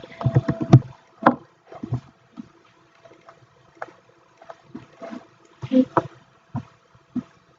At this step, I have all my roads projected on the surface. We can go ahead and select all the preview of the planar ones and turn them off. So we only see curves. Oh, I forgot that one. We only see curves that are projected on the surface. So this could be how streets are generated, right? So you have the surface and these are following along the surface. I should spend some time organizing this alignment.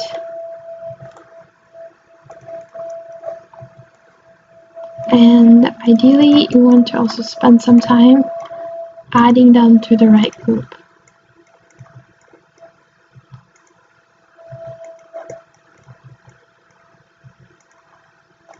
So a lot of your time is going to be dedicated to cleaning up your definition, as currently there's no way of snapping it to the grids, and there's no way of hiding and showing components, and you kind of have to manage them step by step.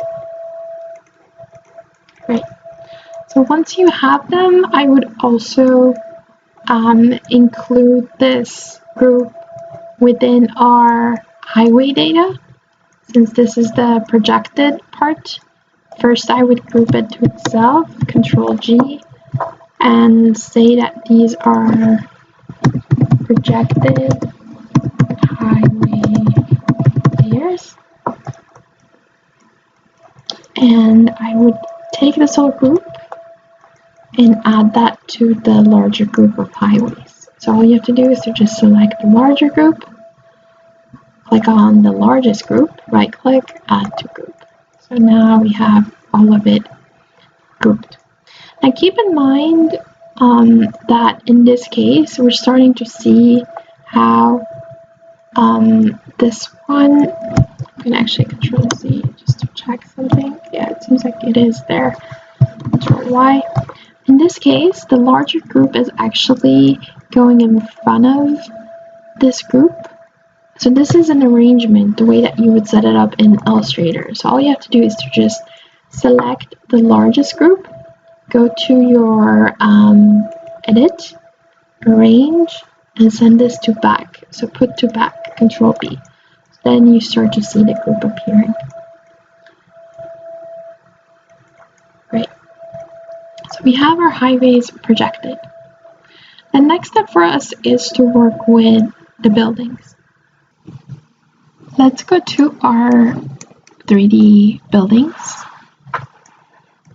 So these are 3D buildings, but they're on planar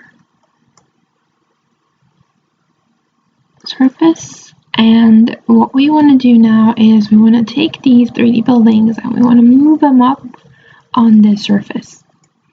And the reason that we cannot project, as you can imagine, when we project these curves, these would be taking the form of the surface. But if we were to extrude them, then the height and the level of the roof, none of it would really match. So in this case, projection is not a good idea.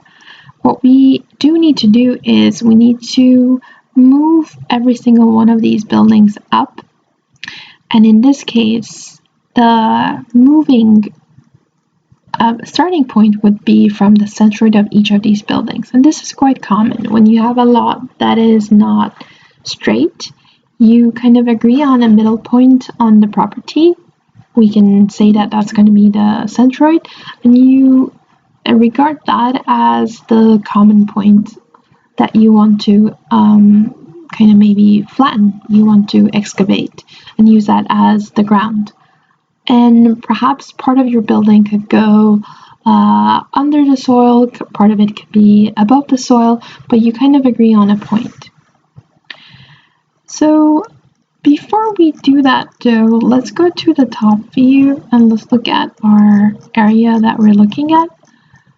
What you're going to notice is that there's going to be a few buildings that are going to fall outside this boundary, especially on the right side. And when you project, for instance, in case of the roads, let's see what happens to our geometry. I'm going to go back and turn on the original, for instance, the primary street. So this is the original one. You can start to see that it was extending beyond the boundary of the surface. I'm gonna turn on a few more. You can see that clearly the secondary streets are going beyond, because remember, when we are selecting an area, we're selecting them the way that Rhino would do the selection. So if the geometry is within the boundary, the whole geometry is selected. But when you project, only the area that would be intersecting with the surface is remaining, right? So I'm going to turn off these two. So therefore, for curves, that's absolutely fine. But how do we deal with, in this case, 3D objects that are going beyond the boundary? How do we know where to take them? So before we start to move the buildings, actually, I want to exclude the buildings that are outside the boundary. So there are a few different ways we could do that. We can either take the boundary of the surface and project the boundary of the surface down, see whether these buildings are included or excluded, and that would be one method. the other method that we're going to be using would be finding a point on the base of each of these buildings. And we know that we're going to move these buildings up anyways, but before moving, I'm going to project these points up.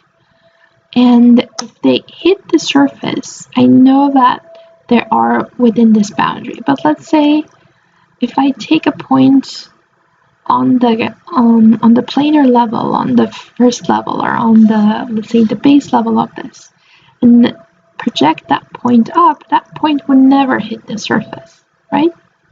So similar to the Boolean option that we had earlier, either something happens or it doesn't, then you're able to separate elements. If they do intersect, then they're going to be included in the area. If they don't, then they're not. We're going to use a similar logic. So first thing, we are going to continue from where we had our buildings. So what I want to do is I want to take each of these boundaries and find the point on its lowest level, in this case, on the level that is falling on the z equals 0 level, right? So the base of these. Now, if you remember, we do have the polylines here, but if you remember, not all the polylines were included in this. If you remember, the count was different. So this was 1,492. This is 1,492, but I had 1,349. So I know that I cannot really count on the polylines in this case. So I'm going to select and turn off the polyline. So we're going to start off with the shape that we already have, which is these poly surfaces with this B-rep. And I'm going to take this B-rep apart. I'm going to explode this B-rep and only keep the base planes. To explode the B-rep, we're going to go to our Surface tab under Analysis, use a component called Deconstruct B-rep. And this is ultimately the explode command. I'm going to select my B-rep or the poly surface, and it's going to break it down into faces, edges, and vertices. So we can see that actually it's quite a lot, right? It takes the shape as is, it returns and separates faces, edges, and vertices. So the corner points are vertices. I'm only interested in the faces. I'm actually going to select the custom preview and turn it off. If I now look at my data, I'm going to grab a prom viewer. Under Proms Utilities Prom Viewer, I had total of, in this case, from all the true ones, 650 B-reps. Now, a branch contains 650 of these, and every single one of them is part of this. But these all have different details, right? So therefore, when I'm exploding it, I'm going to change my preview to wireframe. I'm going to grab the output. It takes 650 and it divides every element into a branch. So every element becomes a branch, and its number of faces, however many it has, becomes the element. So some of these are really complex, right? So 50 something. Some of them, for instance, only have 6. So if you're, let's say, a box like, you only have 6 elements. Now, edges also are going to be different, right? So the edges are the wireframe that we're seeing, and so will vertices. I'm only interested in the faces right now. Now, keep in mind the way that this geometry is constructed.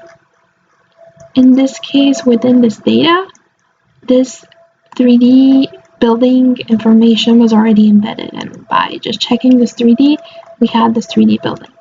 But the extrusion happened from z equals 0 plus. So I'm going to look at all the faces, and if I look at it in panel, even though there's different number of them within each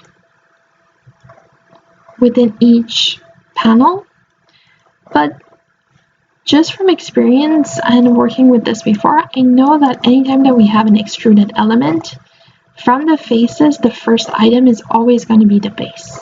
So let's try that. Let's grab a list item component, set list item, connect the faces, and the first element is always the base. I'm going to make this explicit, 0.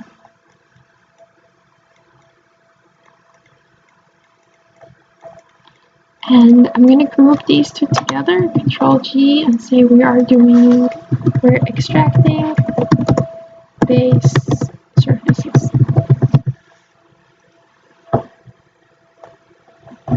Okay, so now we only have one surface per branch. It's again 650 branches, but there's only one item per branch, right? Okay, at this point I'm going to turn off the 3D geometry. We're going to only work with the planes. So select the explode or the deconstruct VWrap, turn it off, and we only have the base planes. I'm going to use a component called surface analysis to find the centroid point, the center of each of these surfaces. And these are surfaces, it's just we're looking at it in a wireframe. So I'm going to change the preview to surface or shade it so you can see the surfaces. Let's go to our surface tab. Under analysis, grab a component called area, surface analysis area. And this component takes geometry. It can be closed geometry, it could be surfaces, it could be polygons, it doesn't matter. So closed planar geometry, and not only returns the area, so the area calculation based on whatever unit you have for your rhino, but also the centroid point. So these are the points that we're going to be using. Keep in mind at this stage, after I selected all the base, everything after this, I don't really need to keep the structure of branches.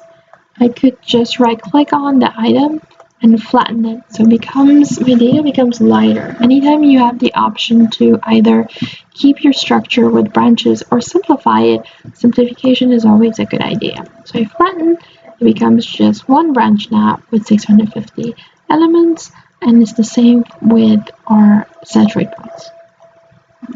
Okay, so next step for us is to take these centroid points and project them up on the surface, right? And if they do intersect, then we know that from top view, that element would be within the boundary.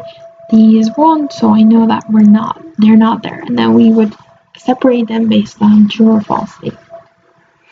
So to project points, we're going to go to our vector tab, point subtab, look for a component called project point. And it's asking for points to project. So these are the centroid points. It's asking for direction of projection. So in this case, actually, unlike the other project tool and contour tool, the vector is facing away. It's negative z vector. So I'm actually going to provide my own positive z vector by going to our vector tab, vector subtab, and create a unit z vector. So now it would project up. And the geometry that we're projecting onto, this is the surface that we created earlier from our SRTM topo. So grab the surface and connect that to the geometry that is projecting onto. And in a few seconds, you should see these points that are projected up. If we look at the data that's coming out of our projection, most of them should just create the coordinates of the new points that are projected up. However, if you scroll down,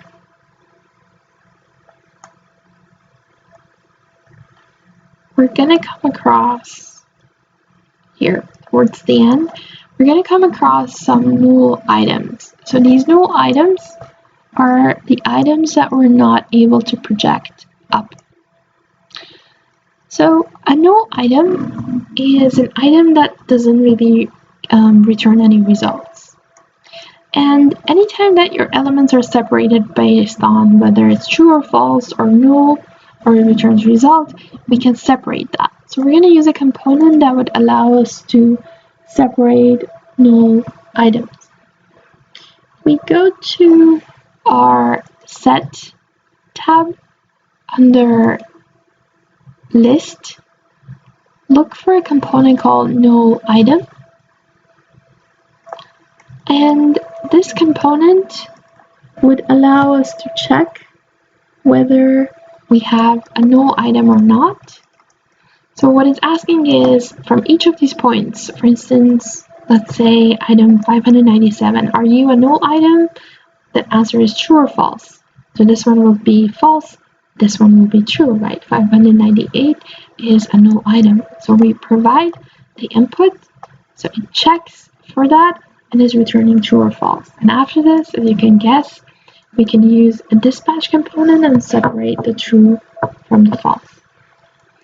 So let's grab the dispatch component under set, under list, dispatch.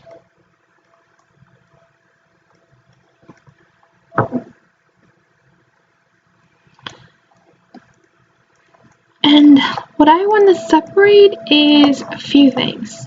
First, I want to make sure that I don't have any null items associated with the points up here. So these are the projected points. Provide them as a list. This is the true or false way of checking. And if I hover over, there's going to be only 10 null items.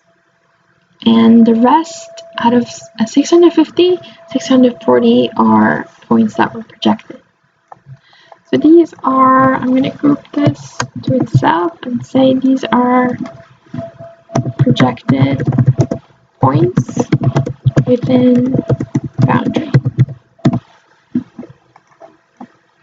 The same true or false statement, the same pattern, could be used to also sort the initial points, right? And the reason I want to do that is because I want to use the clean list, so lists that do not include the ones that don't fall within, to create a vector from every element to its projected clone. And by doing this, we want to create a vector because every single one of them has a different distance because they are all on the same planar surface here on the ground, but when we project them, the difference, the height of them is starting to change. So if I create a unique vector between every element on the ground plane with its projected clone, then I can use that vector to move the buildings that we initially have 3D up to that specific location. So I'm going to also make a copy of the dispatch component, Control C, Control V, move it down. And the pattern is again the null pattern, but in this case, the list that I want to filter is list of all the centroids, so all the points on the ground. So we're going to connect that to the list. I'm going to group this to itself and say this is list of points.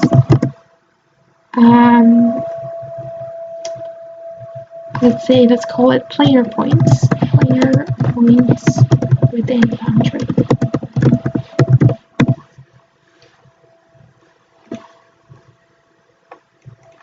Now, keep in mind this one has true and false all together. If I just want to select the elements that are inside the boundary, so I should look at the elements that are coming out of list B, the false elements. So the input is point, therefore the output will be point as well. So let's grab a point container under params geometry point. This is just for me to check. I want to check whether elements are inside or outside.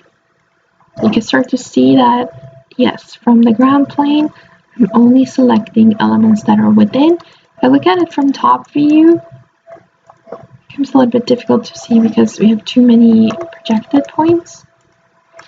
I'm gonna just give me a moment to organize this. You don't have to do that, so you would see. So from top view, you can see that these are clearly the points that are within the boundary. I'm going to do Control Z to have the preview on. I'm going to go back to the perspective, and we should start to see that better. So if you select two elements, these are within but are ground plane. I'm going to make another copy of the point, and these are going to be the points that are above, right? You can add this to each of these groups. So add the point to each of these groups. Now, if we hover over these are going to be equal numbers. So we're going to use them to create a vector. Vector will be able to find a component under vector subtab called vector from 2 points or vector 2 points. Grab a component, and the start point, we want it to move from ground up. So that's the start of the vector. So use the planar points as the start of the vector, the points that are projected as the end. Now, vectors in Grasshopper by default do not have any previews. And for us to display the vector, for us to make sure that actually this would be a straight transition, we're going to go to our Display tab, and under Vector subtab, we have two components that would allow us to display vectors. So under Display Vector, grab a component called Vector Display. And this component looks quite similar to Custom Preview. It's asking for an anchor point. We do not provide an anchor point for a vector. It would always be drawn from the origin, from 0, 0, 0. So the anchor would be the starting point, right, on the ground plane. And then the vector is the vector that we just constructed. If you look at it now, you could see these unique vectors that are corresponding to the height of projection. Okay, now that we have the vectors, all we have to do is to move our initial building. So if we go back to all the way here, where we have our buildings, to move them up. But one thing that I need to pay attention is that in this list where we have all the buildings, I have all the buildings that are, in this case, let's say building apartments. Remember, we went through this process of also separating them, whether they were within or not. So we're going to use the same dispatch component with the same pattern. So I'm going to just make a copy of this up. Before anything, I'm going to change the name so we don't confuse it. And this is going to be 3D. Sorry, it's going to be planar buildings within boundary. And the dispatch pattern is the same. All we're going to feed is the list of, in this case, buildings. But our buildings are BREPs, so the output we have to change eventually. So I'm going to select the point delete first. Go to my BREP, select the BREP, get a wire from there, and all the way to the list. Now again, this list provides true and false. So I'm going to grab a unique container, proms geometry BREP. And if you look at the false elements, now these are again only planar buildings that are within the boundary. So we're going to do some cleaning here. We're going to select all the dispatch components and turn it off. I'm also going to go to the beginning here, to where I had the building, select, turn it off. also here where we have the base, centroid, and that's it. We're going to keep everything else. Okay, so last step for us is to take these buildings that are within the boundary. I'm actually going to add it to the group and just move it using this vector. And the building should fall right on the surface based on their corresponding vector. So this transformation needs a moving component under transform Euclidean move. And what I want to move is these buildings, the geometry, and this is where you want to wait a little bit. By default, there's a pre-set vector here with 10 values, so that's why I was thinking for it to kind of move the geometry up 10 values, but we want to provide the unique vectors. So give it a few seconds, and we should see all of our buildings elevated and they're corresponding to the surface. Take a look at the buildings here. If you do see your buildings up,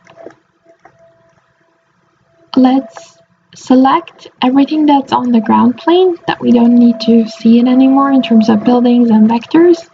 I'm going to select my preview here with points as well as our VREPs, as well as our vector. Everything except for the moved elements, turn it off. So we're starting to see the buildings elevated. And last thing we're going to do is we're going to apply a color to it, unique color to this. So we need a custom preview under display, preview, custom preview, as well as a color swatch.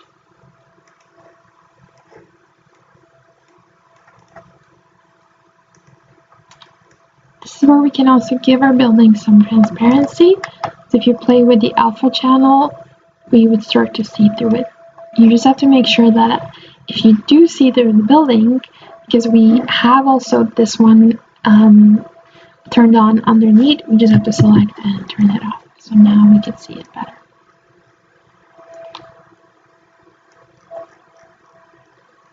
I'm going to go back and select my projected point as well as null item components, turn it off, and now we only see surfaces.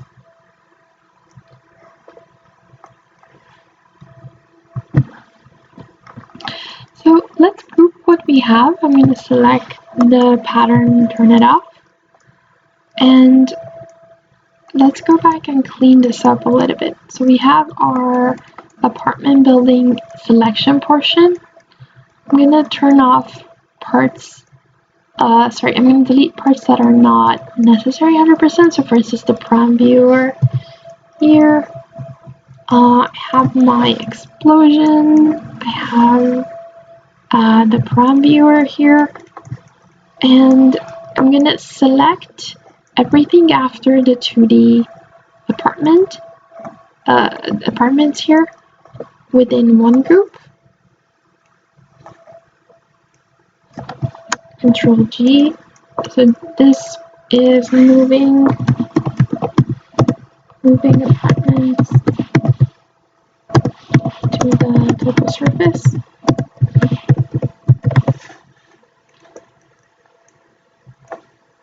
I can start to condense them a little bit by moving them lower.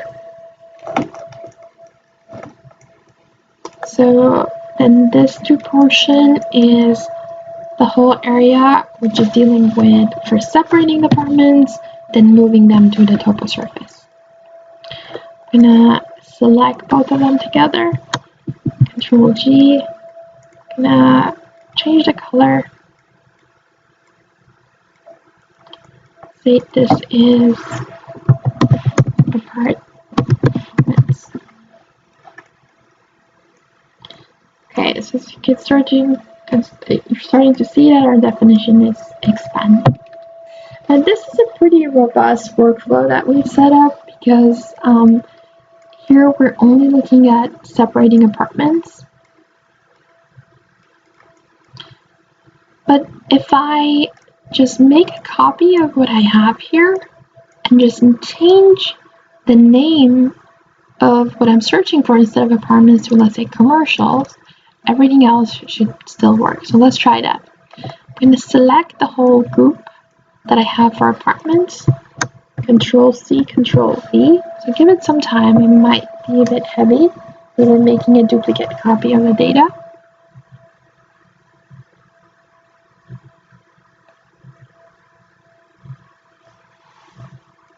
And move this down. Now, all we have to do is to come to the search phrase that we have here, and instead of apartments, let's look for commercial. Make it lowercase. Click out. And we should see that also that part is added. Just keep in mind that you want to change the color of each of these searches so it becomes easier to find this. Let's do one more. So we have apartments, we have commercial. Making a copy, move it down. And let's say this time we're going to look for house.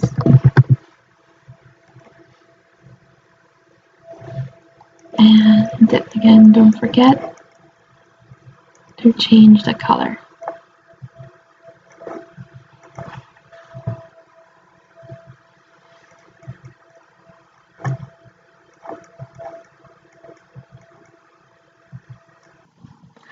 Last step for us is to create a legend. So then this way, when we're looking at this GIS data here, for instance, we would know the difference between white buildings versus cyan buildings versus everything else. So legends are very important, and usually this is something that you would maybe post-process, but using a component under display graphs called legend, we're able to create that based on the data that we have in our definition. So I'm going to create a legend towards the end of the definition, so this way we could use some of the attributes here. So under display graphs, grab a legend component, and it has three main attributes here: color, tags, or the text that we want to display, and the boundary that we want to dedicate to our legend. So let's set up the boundary first. If you right click on the rectangle, from here we can set one rectangle, and you could just select an area that you like. It could be more along one edge or the other. And if you look at our legend, you'll see that it is drawn on planar surface, on XY plane, but also is inheriting rest of the data that is preset inside here. So actually I want to elevate this legend up, so then this way, let's say if I want to take a screenshot, it's going along the surface. I could, instead of setting it from here on my own, I can draw a rectangle. So I'm gonna go to my rectangle icon, just draw a rectangle first. And I'm gonna select the rectangle, move it closer to the height of rest of my GIS. Then roughly it's on the same plane, and I could adjust how I want this legend to be constructed. So now that I have this reference, I'm going to right click on the rectangle again, tell it to set one rectangle, and I'm going to reference this boundary for my legend. Okay, so we have the boundary.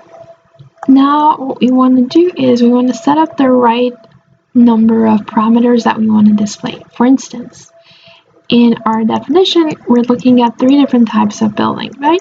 We have apartments, we have commercial, and we have house. I'm gonna either create a tag by creating a panel here. So let's try that first. For instance, the first one would be apartments. Go to the second line, it would be commercial. And then this one would be house. Click out. Now, this is 3 lines of information. If I connect it to my tags as is, you can see that it understands it as one item, but I want each of them to be understood as their own index element. So I'm going to right click on my panel and uncheck this option that says multi-line data. And by doing that, we can start to see that we have each color associated with one item. But the problem is that by default, there are 4 colors that are set up here. And right now, Grasshopper is doing longest list matching. It's still showing my colors as 4 colors, but it's only kind of assigning one element, and I'm still missing one element that's not matching to this color. So what I could do instead is to provide the right number of colors. And we already have these colors created here, right? So these are the color swatches. And what I could do is I could just connect them one by one. So that's the first color. You can see that it's automatically changing everything. I'm going to hold down Shift, connect the second one. Again, hold down Shift, connect the third color. Now we can see that the legend is corresponding to the color, but also to the text. Last thing we want to check here, if you right click right where we have the colors set up here, right click, we have an option to set up either discrete vertical breaks for our legend, or if you click on vertical smooth, you can see that it's starting to blend the color. So depending on the aesthetic that you're looking for, you might want to work with one or the other, or you can create horizontal legends. In this case, this doesn't really work with what we have. Similar to vertical smooth, we can also do horizontal smooth. I'm going to take this back to vertical discrete, and I think this is the best one for what we have here in terms of scale. So this concludes our tutorial for reading OpenStreetMap data in Elk.